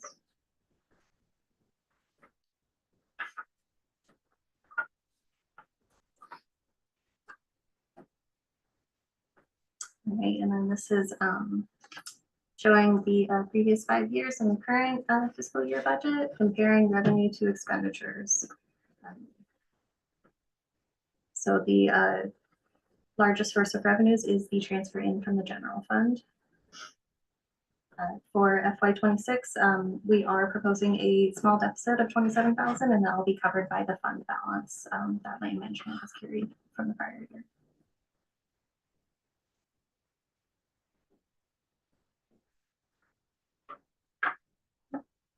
For solid waste revenues, we are anticipating tipping fee revenues to increase 2%. And this is due to projected construction projects and contract negotiations that we've completed in FY 25. For expenses, we are adding a line item for recycling. We do have some funding remaining under the Zero Landfill Initiative sponsorship. We are expecting that to be exhausted in FY 26. However, we would like to continue offering that recycling opportunity. So we are adding in 8,600 to the budget for FY 26. That's about 1% of the total budget. So that'll continue the recycling trailers.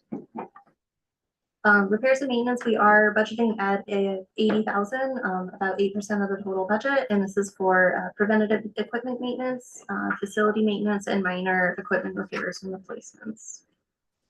And again, staffing changes as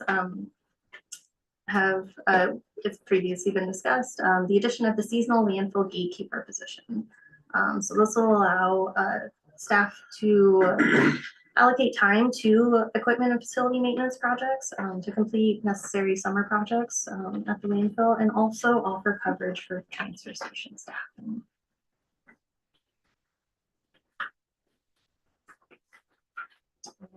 this is a chart with the previous years and current budget. And we are budgeting for a small surplus of 12,000. And there is a transfer from the general fund to cover the deficit that would occur without the transfer.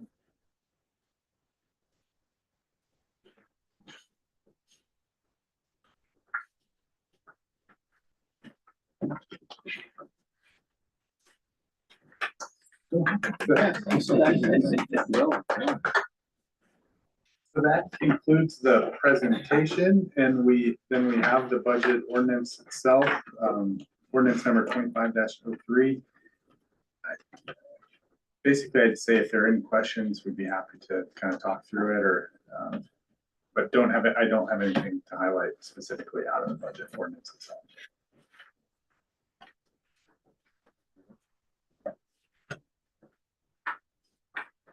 The motion is to introduce. And we did say at the beginning of the meeting, we would suspend rules if there was any public comment on these ordinances as they come up. But one of the grant applicants is here. I don't know if you wanted to say anything. I guess I will say, Annette Sigmund, HOA board member. I did provide some financial information. I'm not sure what you were looking for. So I gave you a few things that I think might answer some questions that you had. And if you have further questions, just let me know. And thank you for your consideration and for having us in there at this point. And if you have any questions, let me know and I'll find the answers that we need. Well, thank you. Thank you for being here. And thank you for providing follow-up information. Appreciate it. Thank you. So yeah, there is an ordinance to introduce. The FY 26 budget was seconded. Thank you for the presentation. Any discussion as we consider the introduction? And once it's introduced, it will be our budget. and we can change it as we see fit, so. If there's not discussion, though, I would ask for a roll call vote on introduction. Richard Hammond, Yeah. Walt Warner, Yes. Dominic Canali, Yes. David Alexander, Yes. Krista Zapone, Yes. Jared Zimmerman, Yes. unanimous. Ordinance is introduced. I Make move a to motion. postpone. I move to postpone ordinance, whatever the number is, to next month's meeting. Given the time delay, Mr. Canali was first. Moved by Mr. Canali to postpone and seconded. Thank you. Any discussion? I'd just like to highlight for anybody who might watch this at a later date. This budget is something that we typically carry with us in our assembly meetings until June. Right, the June meeting, May or June. May. That allows us to take it home and digest it on our own, bring back more questions, comments, concerns, what have you. And gives And the public plenty of time. I'm speaking, I'm sorry. Mr. Alexander. And give the public plenty of time to get a hold of their copy or look at it online. And if next month's public comment, feel free to come and share those with us. We would encourage that. Check up on pizza. Thank you for that. Mhm. Any other discussion on the postponement? Anyone opposed to postponing? Call that unanimous. That'll bring us to our second ordinance to be introduced. We're up for introduction, which would be the FY 26 capital improvement program list.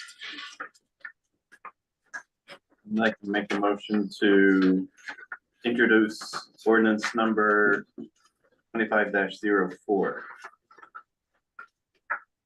Second. Moved by Mr. Alexander to introduce and seconded.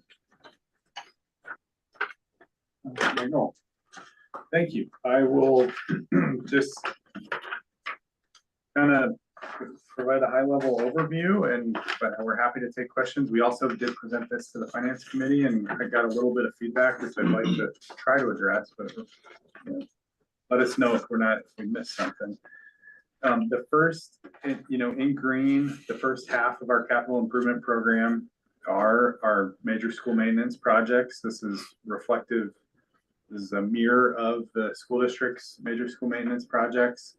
And so top of the list is the Tri-Valley septic system upgrade, as we talked about earlier tonight, on down the list. I think maybe one thing I would add that I don't believe we have on here is the condition assessment. And so maybe that might be something we should just talk about a little more. It did, when we last undertook that project, it was of a level that I would say qualified as a capital improvement. It was, I think, $150,000 to $200,000 at the time. But something, to think about that could inform this list. Moving to the next page are capital improvements that are not school related for the most part. These are directly supported by transfers, what we've called operating transfers for those looking in the FY 26 budget. Those transfers out of the general fund into our specific capital improvement fund, land management capital fund, solid waste equipment reserve fund. Those capital funds support these capital projects. And so top of the list is we're moving the Clear Fire Road restoration. We'd really like to get that done. We've penciled in a borough contribution of $50,000 to kind of add on to the fire, the road damage and the restoration that is eligible under the grant. Again, this isn't an allocation ordinance, so this would be brought to this body in a future allocation. Is there a update on the possibility of getting this done this summer? The only update is we're emergency manager for Shreve is working pretty hard to get the invitation to bid, much like the school district did, get that out on the street. We need to finalize it, get it out, get it approved by the state, put it out to bid, with time for the businesses to go do the work. So we think we can still do it this construction season. That'd be good because the state's budget is gonna get harder and harder as time goes on, and the sooner we could do it and get that money, the better. Yeah, it turns out these are federal Mm. pass-through funds. The flavor of these is through the FEMA Public Assistance Program, but for the same reason, we want to allocate them, spend them, and Money get the sitting work around done seems, as quick as possible. We've identified some needs at the Cantwell Transfer Station. We would like to tackle those either this summer or next, including improving the brush drop-off area, and then also adding a concrete slab under where the roll-off containers go to make it easier to clean up trash, easier to drop those containers tight to that retaining wall for those who haven't been. Similar to Healy, trash gets dropped in between the dumpster and the wall, and it kind of gets ground into the gravel, and so we would like to improve that, make a little improvement there.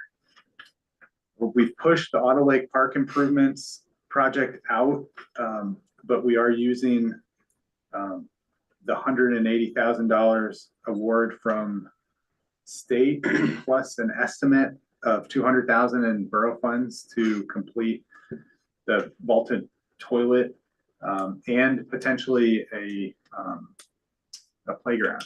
And we're working with the Lions Club on this. We want to be in lockstep, making sure we're meeting the vision. But I don't think we're going to get that done this summer. So we'll look to do that next summer. And then we're sprinkling in municipal entitlement surveys. These are gonna, as we submit for survey instructions, receive the instructions, we'll have to put those out to bid. And so over the next, 5 to 10 years, we'll need to be allocating money to land management capital to tackle those boundary surveys. and so you have this as 2027, the 200,000, but that would be an ongoing thing Yeah, that would be, so as. because they're gonna of be coming in those- chunks. Yeah, of those 29,000 acres, those will be split up into approximately 10 applications. And if so, one of those 10 applications comes back, That would be 200,000. something like that, yeah. Approximately. Everything's supposed to be 200,000. $20 Lot of 200,000 is the competition for number. that 200,000. It's just a number. It's inflation. It's the new $100. We do have the loader, as Scott mentioned, we think we're gonna get a number of years out of that loader now, so we push it out. It's currently forecast for FY 28, but we'll continue to reassess every year and keep maintaining that. That we do, in talking today, we do think that 800,000 is conservative, that's the right word. Probably not enough for that when we go to replace that. And then the other number that we know is definitely not enough, the residential subdivision construction. Again, that's that 200,000 in fiscal year 2029, that's a placeholder. We need better data. We need to understand what the cost per road mile is. What are some of those other costs? But yes.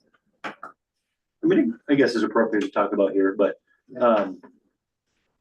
is how we go about that development, like whether it is borough managed or if it's something that we would just sub out completely to a developer and kind of hand off and just have somebody handle that. Is that something that we were talking about explicitly at our open houses? Like how, like not only like the size and shape of it, but like how it's gonna happen?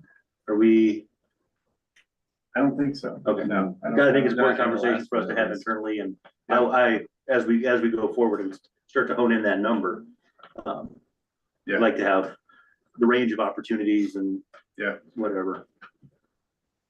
How much is like directly done, by us versus shared. Obviously gonna change the cost calculus and what we get back in the end dramatically. By all those. Yeah, and it'll start to inform like what we understand to be the potential price per acre if it was just fair market value based on the costs of doing the work.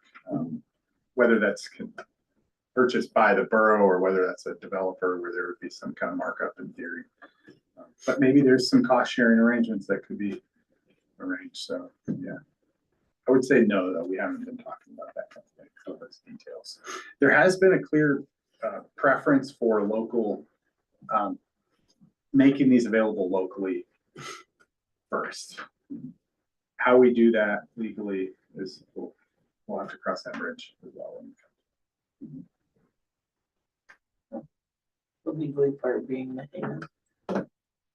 Well, just making it fair for all, making sure that it's not excluding somebody simply because they don't physically live, on Sulphide Way or something like that. Like, and part of it is we want to be attracting new residents. And so there's a degree of, but I'm just sharing feedback we've heard loud and clear through some of these surveys.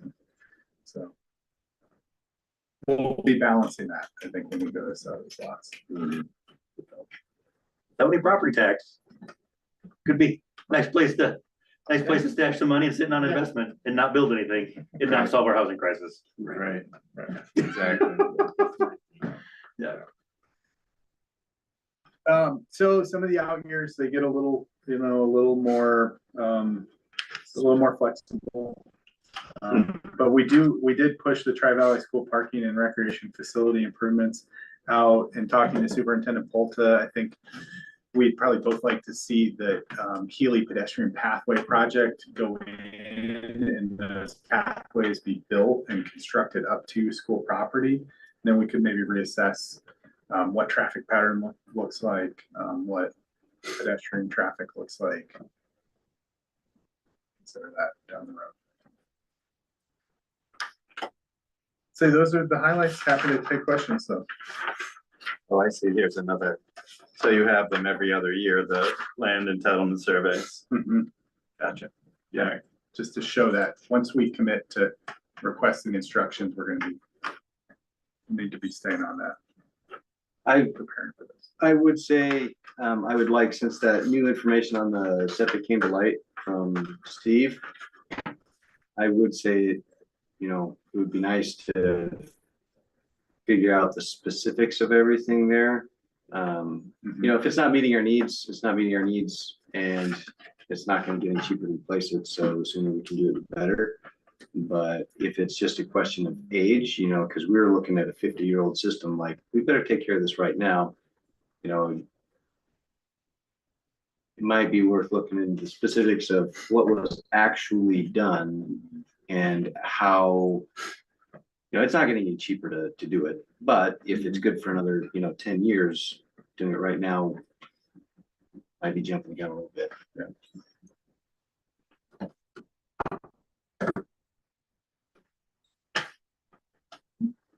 And again, this is up for, it'll be yours here.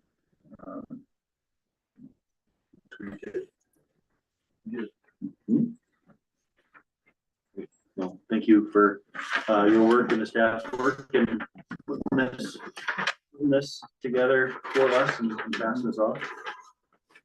Take it off and scrap it and start over. We're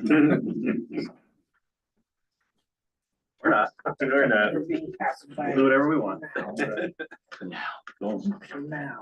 Any discussion at this time? Nope. Hearing none, I would ask for a roll call vote on introduction of ordinance 25-04. David Alexander, Yes. Walt Warner, Yes. Dominic Canali, Yes.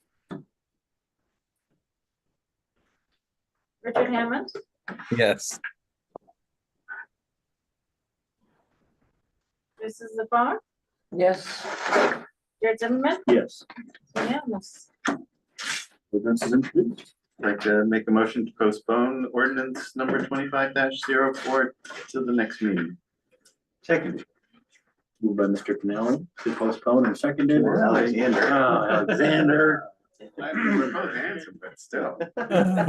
Wise guy. But you're here first. Got my attention.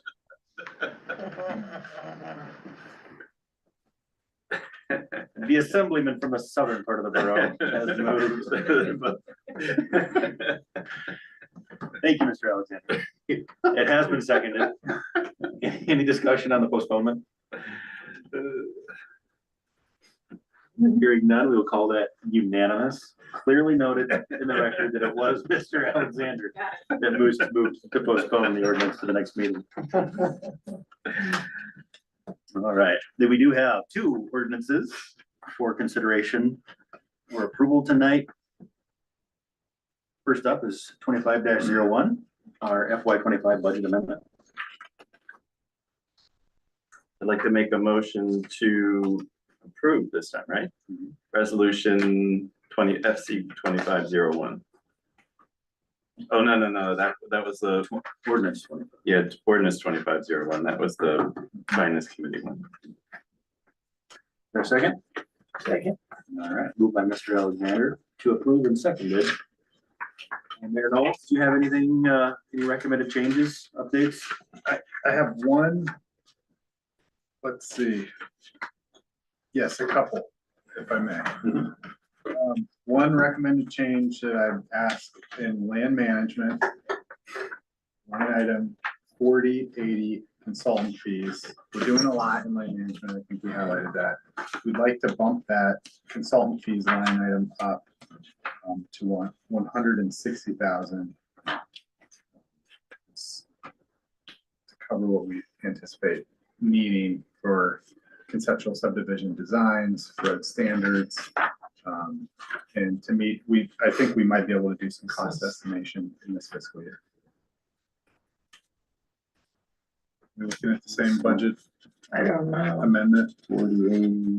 We're looking at, you're looking at the true up amended from last year's budget, If he's gonna make an amendment to what was actually. amendment to the amendment. Yeah, Okay. I'm asking for you to amend. I understand what you're Okay. asking. I'm just making sure I'm looking at the right one. Got it. And so, yeah, What line item is? under land management. So 4080. Yeah, 4080. 4080 under, so page 4, There under you land go. management, 4080. Consultant fees. Yep, we'd ask you to bump that up to 100. And that's mostly That's due government. to the subdivision planning? Yes, yeah, primarily. The other thing that would come, This Yeah, 40, 'cause eighty. And GIS. and GIS. Are we Yeah. looking at subdivision land sales to actually make money or just to open up land development? I know it's a combination of both, but. Well, I mean, the purpose of the enterprise things is to at least not lose a bunch of money. So hopefully, at least break even. what, Would be a nice thing. I wasn't able to make the open house for the Yanners, but how many, like on this proposed plats so far, how many parcels are we looking at? Well, it depends on which of, there are two proposals, and it depends on which of the two. I think the one was small, it was like 9 or something. Because, if But then, we're, but it expands out. There's more land beyond that. I mean, for instance, the lignite one was that 23 or something? Lots, somewhere around there. I don't know, I think it's. And I'm not sure about the Pangini one. Got any idea? The Stampede, The Stampede one, yeah. and around 20. I'm just throwing up a word of caution here. If we're looking at, 9 lots or even 20 lots, if we're spending $100,000 just for, oh, here's a plan, we've got to factor that into the cost of those lots. So there's, whatever, $11,000 per lot just for a plan. Road development, $200,000 isn't gonna buy us much road. It's not gonna build very much road at all. So even if the plan is perfect and we make the roads as efficient as possible, we're looking at hundreds of thousands of dollars for that. So now we go from $11,000, now we're up to over $30,000. just in expenses, and that doesn't count. Like, there's so many other things that go into that. Like, I don't know, I would just like to raise a voice of caution here, you know, with regard to the consulting, you know, in particular, if we're looking at selling 9 lots and we're $100,000 into, you know, what kind of, I don't know, what end price are we planning to sell these things at? Because if we want to make a profit, you know, we're spending years on this project and we're spending $100,000 of borough money. I would like to get some money back, not just, you know, have housing available. It'd be nice to actually make a little bit of profit. I don't know. But this also, these consultant fees would be for all three, not just on one. Okay, They're working, you know, we're doing the plans for all 3 of them, so that we're ready at such time as when, whichever one is ready, we can just grab it. $2,000 piece, which is a lot better. I don't know, I think so if we're building the roads. Yeah, I mean, it's gonna be higher dollar lots than. The lots are gonna be expensive. They're gonna have to be. Yeah. They're definitely not gonna be cheap. No. But, you know, you have to do them at, you know, the market rate anyway, because, you know, you can't collapse the local real estate market. Yeah. Well, And by code, we have to charge. Yeah. Fair market value. So, yeah. Just a voice of caution, like I understand that it's necessary to do this all right. We don't wanna, because, yeah, we don't wanna, you know, June Creek this thing, so. But just a word of caution, like, it's really easy to say, hey, let's do this, let's do this, let's do this. Oh, wait, this plan didn't work out. No, we gotta pay for another plan. Oh, this plan didn't work out. No, we gotta pay for another plan. I don't want to be in that boat. So just a word of caution. I mean, we trust the staff here big time, but if we're gonna spend the money, make sure we can get as much value out of this as we possibly can, so that, you know, the value is reflected in the land we sell. That's all, just a word of caution. I know it's necessary, but. Yeah, and I think, throughout this process, we've all kind of been aware of the front-endedness of this investment, right? So we're putting in the concepts, we've hired consultants, you know, eventually we're gonna have to get an engineer for a road. Yeah, I mean, it's definitely not that, but when you're talking about potentially 50 to 60 new lots in the Denali Borough, and dividing all that cost up, it works out a little bit better than your initial reaction, which is fair. I mean, I'm not saying it's not, but when you're talking about the average house right now is $200 and some $1,000. 60, 80? On conceptual designs. Yeah. Each one, yeah, they, you know, I think when we first were looking at these, they were in the neighborhood of $20,000, and now that's about $30,000 for that kind of initial. And that was for each set. Each one. Yeah. So we're already into conceptual designs about what we're looking at doing this year. I will say a couple things, if I may, but I hear you, and we want to be diligent about the dollars that we're spending. If we don't reach this would give us capacity. If we don't reach it, these dollars stay in the general fund. They don't go away. They'll be available to budget next year. A couple other things I'd highlight that aren't subdivision, well, they're kind of subdivision related, is we've also paid for engineering for road standards. That's something the Planning Commission is working on. That came out of consultant fees under land management. And then we also did some preliminary design work related to the Auto Lake Park. In fact, I have a drawing somewhere around here. Okay, thanks. I'd love to show that off. And that engineering work and design work also came out of consultant fees. So we're putting money in there, and it'll be available for use. Up to that dollar. And that's just the biggest thing we're looking at. Okay. And another factor that we're gonna have some transition in our land management department. We've recognized and we were valuing hiring somebody who's gonna be a good fit for our team, knows our systems, can take our land planning program forward into the future. Understanding there's a GIS component that Marcia's walking out the door with a lot of GIS knowledge. And so we do pay a contractor, and those contractor costs come out of consultant fees as well. And we expect to kind of, in the short term, lean on our contractor for mapping support. And that's directly related to addressing. But I hear you and appreciate the concern. It's just a lot of money. That's okay. Yes, I will speak to that a little bit. Just my personal take is, I think we are in the process of coming up with a disposal plan for like the best lands that we have in the borough. So I don't want to screw it up.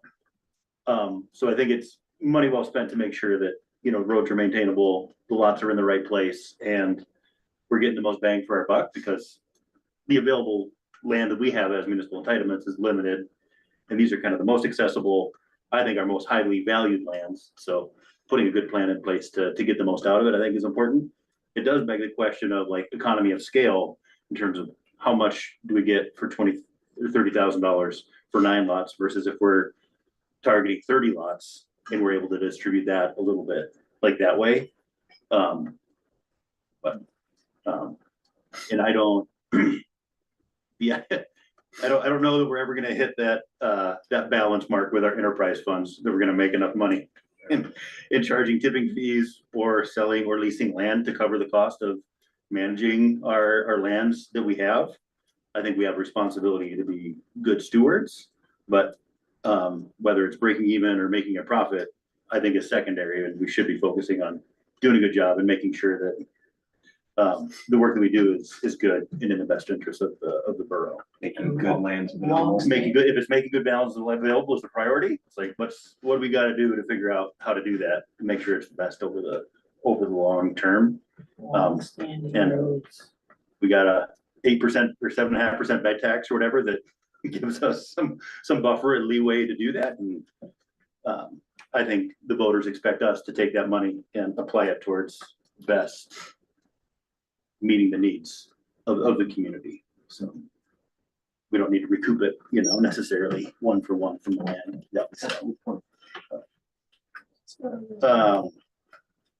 Yes, and then similarly with the transfer station, with like the landfill and the tipping fees, like we started taking trash at the Healy transfer station, which I love. But I think all of what we charge pretty much only covers the cost of transportation. So we don't have, none of that money is going to actually up running the landfill. It is just the convenience of us being able to drop our trash in Healy and then moving it up there. So we, that stuff all used to go straight into, kind of tipping fees and come straight out of landfill. So I think we knew what we were getting into. It was like, we're gonna be paying somebody to haul our trash for us from here to there. Right. But it saves all of us or me at least, that trip, the convenience of it being right there, which is. Well, and it's promoted, a wider scale property cleanup. Because it's convenient, there are property owners out that are cleaning up stuff that they probably would have never cleaned up, but because it's on their way to work or on their way out of town so it definitely wasn't envisioned as a profit-making endeavor. And I think in order to get to that, we would have to make it exponentially more expensive, and then you get rid of that average Joe cleaning up his lot for the low price of what's basically transport. And the recycling thing is huge. People love that, so. Extensive life of the landfill. I mean, that to me is the most important. It's like, we want to have a well-run landfill, meets all of our permitting requirements. Like, it's cheap the way we do it. Let's keep it as much as we can, just keep it the way it is and keep things functional. I think that's in all of our best interest in the long run. Keep that thing going, chugging along. I like the transfer station, but it is a expensive endeavor. We paid cash for that development. Yeah. Pay cash every year. I do have one other requested change, if I may. Moving to solid waste and repairs and maintenance, line item 4052. We were thinking we would pay for the loader repairs out of this. We did not. We've got an allocation ordinance ahead of you. So we'd like to bump that down to 100,000, down from 215,000 down to 100,000. You're just looking at the service page. We're on page 5 right now. And then this Page is five. for the difference. Well, that's not a direct correlation. That leaves us additional capacity over what and above what we've already spent, to do just a little bit more, tackle a few more repairs between now and July 1 and stuff. It gives us a buffer if something, I don't think we haven't identified any big maintenance items, but we want to maintain some capacity there just in case. We know there will be some. Yeah, something. That's a net savings, if we can call it that, 80,000. I just did some quick math. Of that. Is that it for your up to the current amendments? Yep, those are the two changes. And my follow-up question is, do you see it advantageous to hold this off until next month, just in case, or? I mean, it doesn't hurt, it doesn't hurt us, right? I mean, Yeah, I feel comfortable with it. I don't foresee any needs, however, things do happen, but I feel comfortable with it as well. I would say it's, we could go either way. Happy for you all to carry it one more month. Yeah, I was just asking my 2 questions. So I would like to make a motion to amend under land management on page 4 of this document, line number 4080 for consulting fees. I'd make a motion to amend that upwards to $160,000 based on the mayor's recommendation. And want to do them both at once? Can we? Should we? Then I would also entertain a second for adjusting under solid waste on page 5. Line item number 4052, repairs and maintenance, down from $215,000 to $100,000. Again, for the mayoral request. Second. He was ready. Moved by Mr. Bone. Seconded by Mr. Warner. To amend the line items. Any discussion? Anyone opposed to amending? Thank you. That amendment is approved. Any other discussion on FY 25 budget amendment? I'm sure we're tracking, putting it together and tracking it. On the board, appreciate it. The motion is to approve. It is. Thirty made. Already been made, but we could postpone, but the motion on the table is to approve at this point, the motion to postpone. Right. Everybody want to? No, I think that we just Okay. approve it. Roll call vote then on approval of ordinance 2501.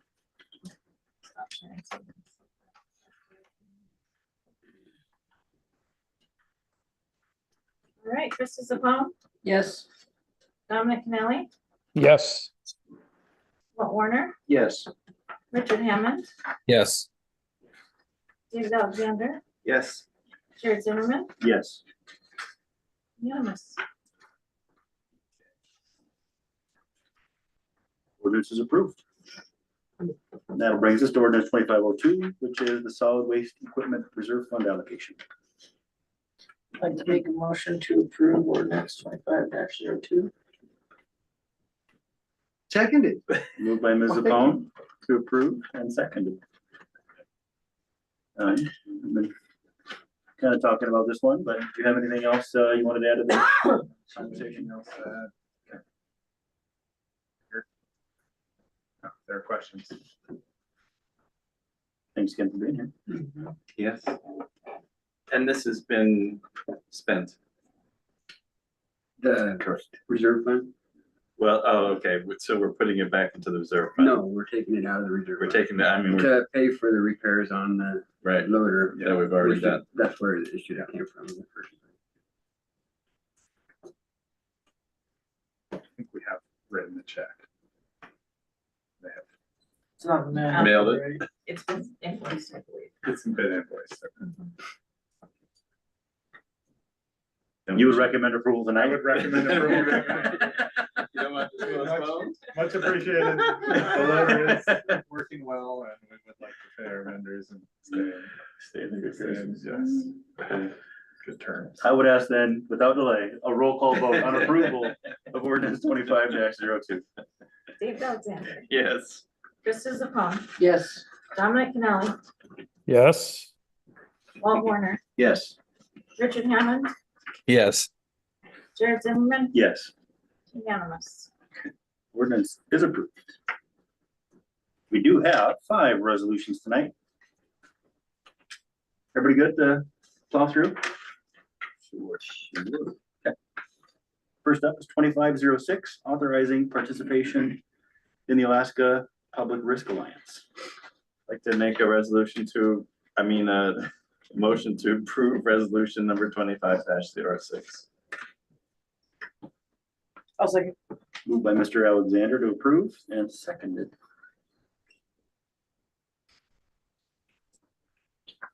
Mayor Noel? Be happy to kind of briefly mention a few highlights here. We are currently insured by, in the Alaska Municipal League Joint Insurance Association in that pool of other municipalities. That pool is merging with another pool, the competitor pool, for lack of a better word. They feel like they'll see savings in costs. They'll realize economies of scale by joining together.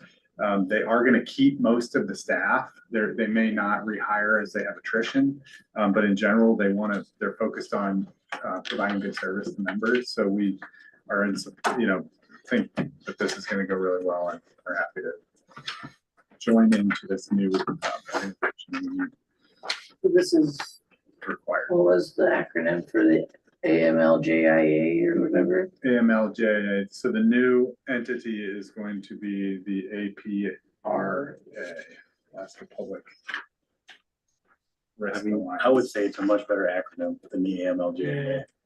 APRA, definitely. So this is required for transparency, and then we will proceed with. Kind of for the time being though, kind of the existing policies or the existing agreements that we have. with The JA, we won't Yeah, have like a we'll lot of. remain insured through the transition. Yeah. I think it says in here, they're planning to commence the merger on or around July 1st. So probably at the start of the new fiscal year, we'll switch. Discussion on the resolution? I'll just make a comment that the AML insurance has always served us well. And if they're being merged with this Alaska Public Risk, I can only assume it's their recommendation that we follow them to that. And as Mayor Noel highlighted, that's that many more people in the pool, which hopefully equals, less rate or lower cost rates. It's not like we can say no and then stick with AMLJIA, so. We can't. Yeah. And we are in good company here. There's pretty much every small entity in the state, I think with Fairbanks and Anchorage.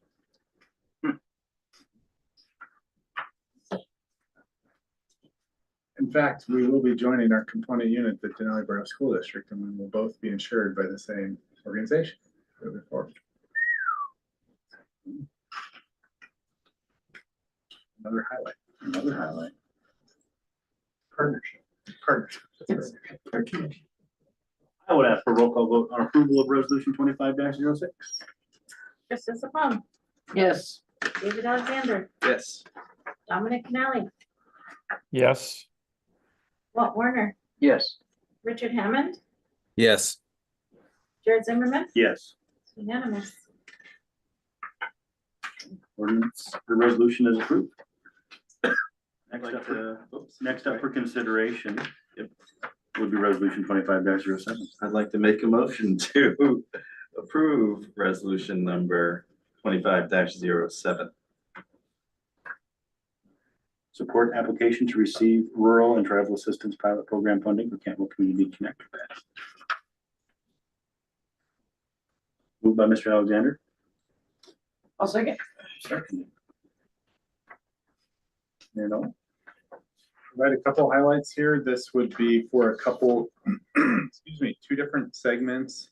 This would be for the design and engineering of two separate segments of separated pathways in the community of Cantwell. This is supported by the Native Village Council, who has long been interested in bike paths or sidewalks to keep people off the roads. And this is, requires no non-federal matching funds. And so the estimate, what we requested was 742,000, and we have not submitted for this yet. The application opened, then closed, and it will reopen and submit for this. You know what the 2.5 miles that are in between the two segments? I'm just not that familiar with where this pullout is. You know where that is? I do, and I know the kind of rationale. The reason it is not contiguous is because north of that milepost 211.5 pullout, which is on the west side of the highway as you're leaving Cantwell, it's adjacent to a pretty boggy area. And soon after that, the Jack River comes up, basically up against the Parks Highway, and you're up against a pretty steep slope there on the east side of the highway. And so the engineering and design right around that gets very tricky because there's not a lot of right of way and the terrain makes it challenging. So to maximize kind of the impact, we broke it out, and this was in consultation with DOT. They kind of recommended this strategy. Yeah, but the idea that probably if they're gonna build connector paths, that they would kind of maximize safe shoulder of highway kind of through that segment. I would anticipate in coordination. Yeah, yep. Yeah, that was in future highway work. Pedestrian, that's not motorized users better. Yep.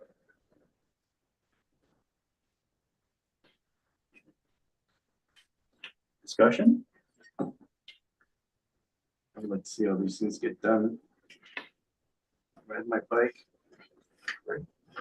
It's frightening on that side of the highway. When those big double trucks go by. Blow you right off. Road. Motorcycle for me, maybe. Brett? I'm not into that exercise nonsense. But would you like a nice roadside path? No, I'll just stay on the highway. But I'm more than happy to sustain the will of the people and all of their exercise requirements.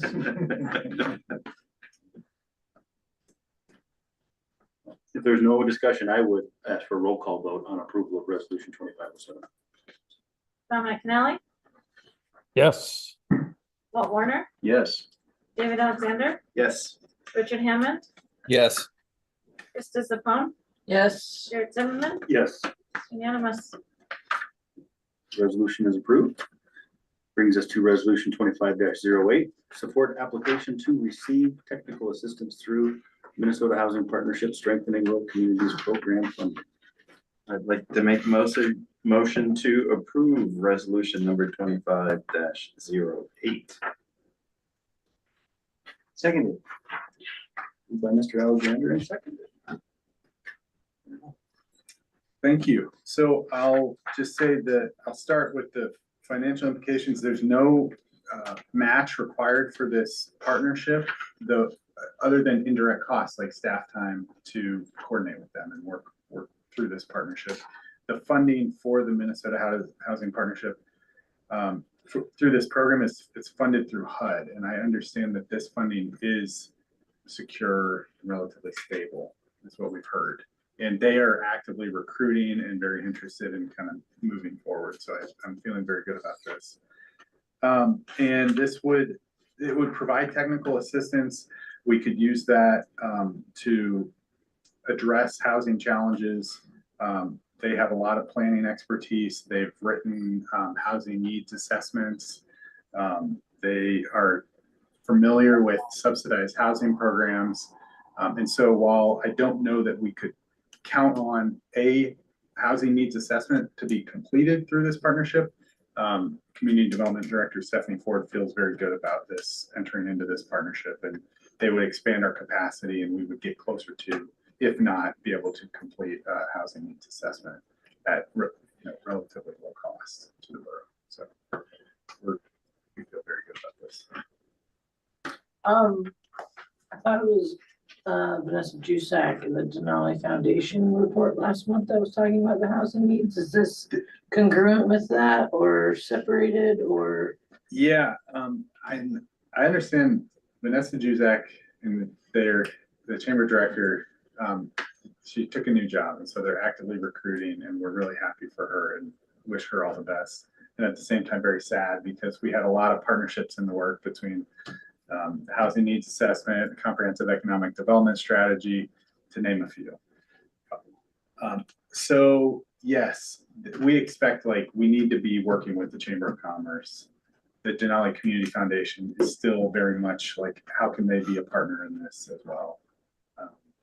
It'll be kind of, let's get the new person on board at the chamber and tie them in. I do understand Vanessa's planning to stay involved with the Denali Community Foundation. And so I could see a future where we're continuing to work with her on housing. Okay, I so think this she might have told doesn't. us about this program too. Okay, I'm just making Yeah, sure she that was we're familiar in with this. step with Yep. the previous reports. So Yep, we are. perfect, thank you.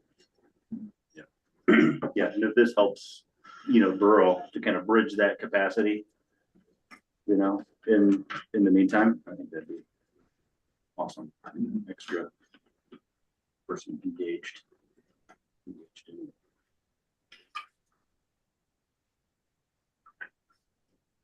Do you know what the timeline would be? Yeah, but we can bring that next meeting. Only that this funding is secure. I do know that, and that to me means we could move forward. They likely have a schedule where they can only engage for a certain amount of time. Happy to bring that back. Other discussion on resolution 25-08? Motion is to approve. And the rest for roll call vote. Will Warner, Yes. Richard Hammond, Yes. Dominic Canali, Yes. Krista Sapone, Yes. David Alexander, Yes. Jared Zimmerman, Yes. unanimous. Resolution's approved. Brings us to resolution 2509, which was our permanent investment fund allocation. I move to approve resolution 25-09. Second. Moved by Mr. Canali to approve and seconded. Mr. Canali? Mr. Canali, yes. So I'll go ahead and let Mayor Knoll or Treasurer Johnson explain. Basically, we're just following code with respect to our investment allocation of a 60-40 with a little bit of wiggle room on that, and then with rebalancing as needed when we exceed that 5% threshold variance between those two allocation models, the 60-40 model. So the trick is how to rebalance, especially given the volatility in the markets that we've seen these past couple of months and the last couple of weeks in particular. But certainly, the rebalancing will occur as consistent with what charter calls for. So I support approving this resolution. Very thorough. Nothing to add. I'll just add, this allocation is the same as the previous year, so it came from recommendation of our investment advisor not to change it. In discussion with the finance committee, it was also recommended not to change it. And then the addition of the threshold for rebalancing. So we are essentially building in a 5% buffer zone that will prevent us from unnecessary rebalancing if it exceeds 1% over the allocation. So it gives us a little bit of a buffer. And this was also a recommendation from our auditor as well. So we Right. built it into this resolution. Yeah, previously, we weren't rebalancing it on a continuing basis. We were just doing it periodically every year or whatever. Could be out of compliance for part of the year. Exactly. So this corrects that oversight. Thank you for getting all that into this ordinance, for this resolution. Yeah. Other discussion? I guess there is a finance committee resolution that supports this as well.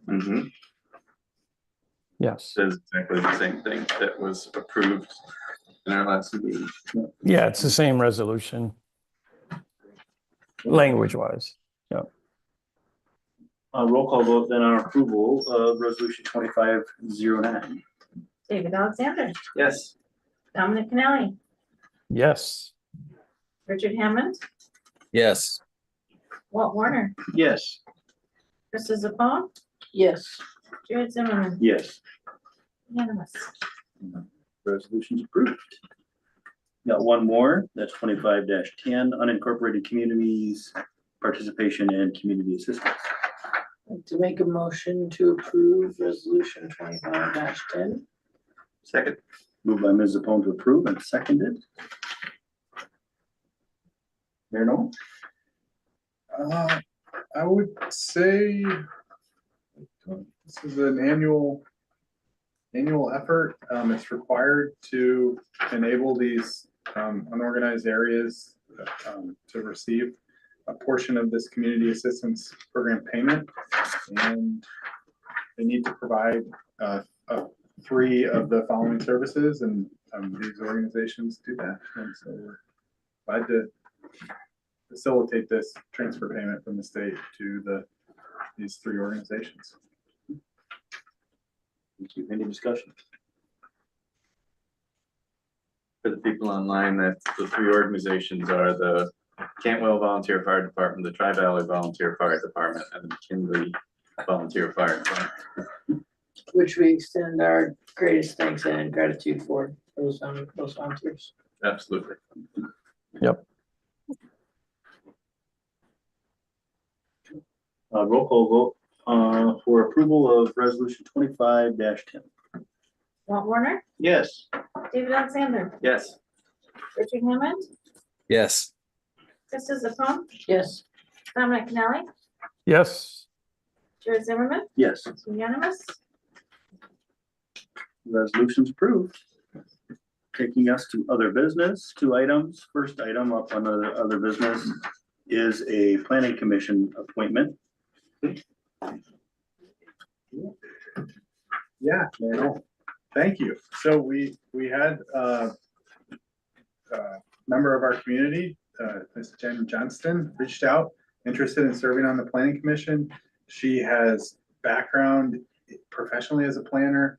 She worked on the planning and environmental linkage study during her time at the national park with DOT. I think she served as an at-large member of the court. All right. She served as a non-voting member, Non-voting member. ex officio, I think that's what we call it. Ex officio.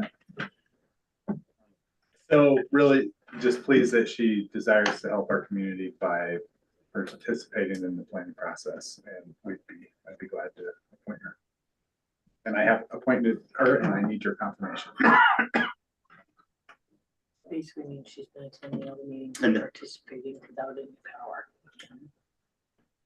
And that was with the Cork. She attended the Cork meetings, Community outdoor recreation. Community and Outdoor Recreation Committee, as an ex officio member, contributing but not voting. And I think that was through her, I don't know. Yeah, she was working for the National Park Service at the time as one of their planners. Okay, and so she held a non-voting seat on that committee. And she's interested in serving the seats, who serve at large. She is a resident here of Healy, out on Stampede, but is ready to serve the borough if confirmed. We're excited to have her. Yeah, very confident. I would entertain a motion to confirm. I'd like to make a motion to confirm Jen Johnson as a member of the planning commission. Seconded. Moved by Mr. Alexander to confirm the appointment and seconded. Any discussion on the confirmation?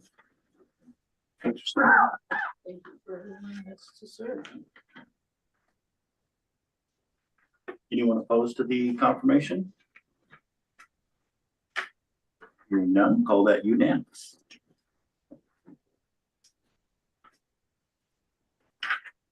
Next up is liquor license renewals, and we have license renewal applications for Coordinate State Brewing Company, dispensary and repackaging.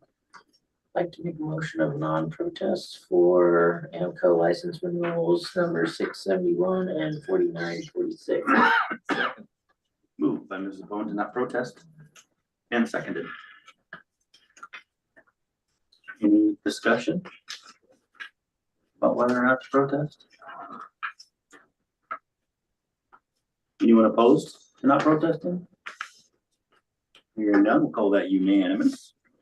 If they were open, I'd stop and get beer to go. Right now.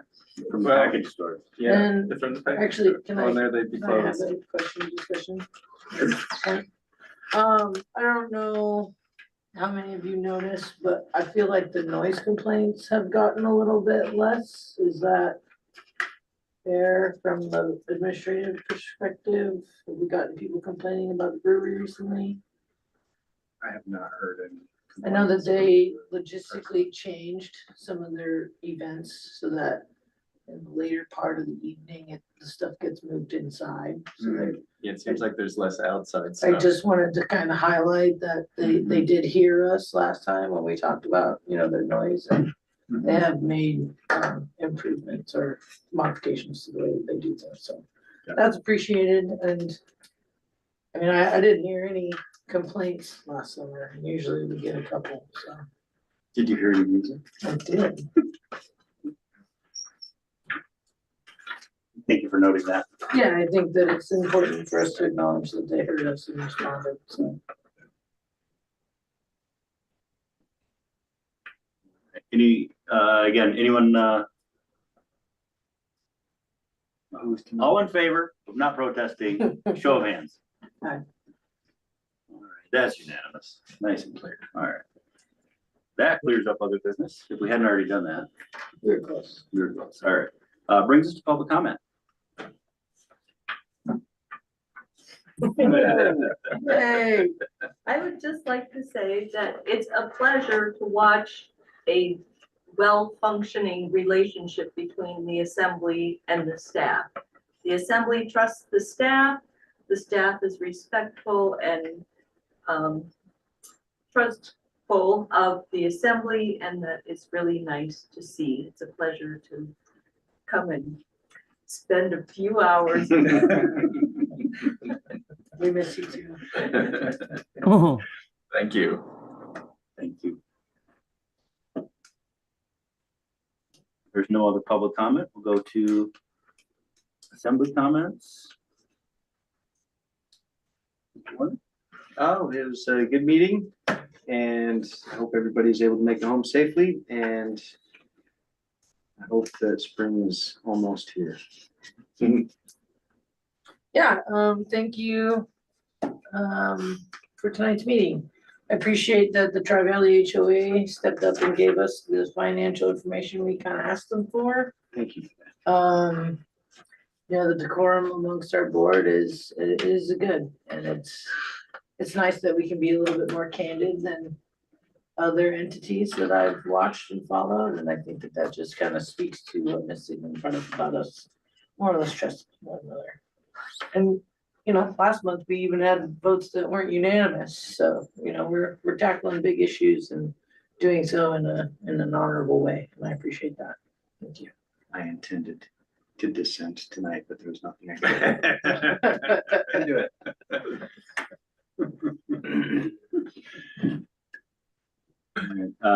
Yeah, thanks everybody for coming. Thanks for a great meeting. Everybody online, I hope you enjoyed the show. Don't forget to come and join us in person. We got Snacks. pizza, snacks, good company. Or at least chime in and say hello or tell us what you're thinking. One comment I had, just kind of reviewing the grant committee meeting in that process.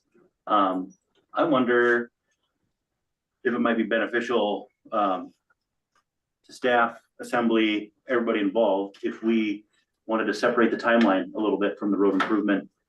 Still keep road improvement, road maintenance together, but maybe separate that a little bit more from the nonprofit grant, maybe do them a month separately. We can maybe, I know budget wise, there are implications where they're still coming out of the same pot of money, but maybe that gets balanced out down the road, but just in terms of spreading out that workload a little bit more, it makes for like one big meeting for us, but I'm sure with staff as well, that's a lot to process all at once. So just consider that. If I would lean towards the staff, like if staff has recommendations, like, oh, wow, that'd be great to not have this all come due at once. 2 months earlier or something. Yeah. Mhm. As long as it still kind of meets the needs of everybody and fits into the budget timeline. Thanks. And then maybe it's just a work session, before a regular meeting or whatever. Split it up a little bit. Mhm. Whatever, certainly worthy, when you see the percent, I was surprised. Thank you for the budget breakdown, I guess, just to keep going. But all combined, the grant assistance that we give being 12% of the budget and staff salary being 15% or whatever it is really significant. And it's great to see like how far that money stretches in the community and how much extra work it supports, but it's a big part of what we do. So certainly to give it due diligence. That's all. Yeah, excellent meeting. Thank you to the treasurer for all our hard work doing this budget stuff and for the lovely presentation. It was even better than the last one. And yeah, everybody have a good night. Online, Mr. Canali. Yeah, I concur. Great meeting. Appreciate all the reports and presentations. The budget presentation was outstanding. It was nice to see the full presentation tonight. So great job there, Allison. And again, I just want to congratulate Marcia Lambert on her service to the borough and wish her all the best going forward. Other than that, everybody have a great evening. And Mr. Hammond. Yeah, same thing. Congratulations to Marcia and to the public comment. I really appreciate that because I think this assembly is actually fantastic, and I've had nothing but positive things to say about this. The whole organization and the staff, they really work together and they do a lot of hard work, good people with a lot of integrity. Other than that, thanks everybody for your hard work. I mean, we go into these meetings and it lasts hours, but just imagine all the work that you folks have put into this to actually encompass that type of meeting. So fantastic job, you guys. And I do appreciate you and I do appreciate the comments. That's it.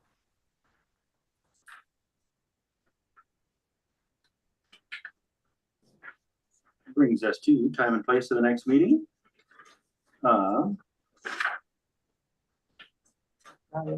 We have a revised. We have the correction of time and place of the next meeting. So next assembly meeting will be Wednesday, May 14th at Anderson City Hall at 6 p.m. And then Wednesday, June 4th, we'll have our regular meeting.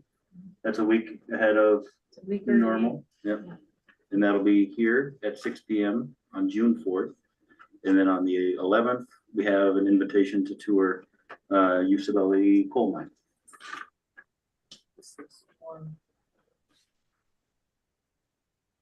And that should be an 11. What's that? Oh, that's That's a for Juno- dinner. The other one's a tour. Okay.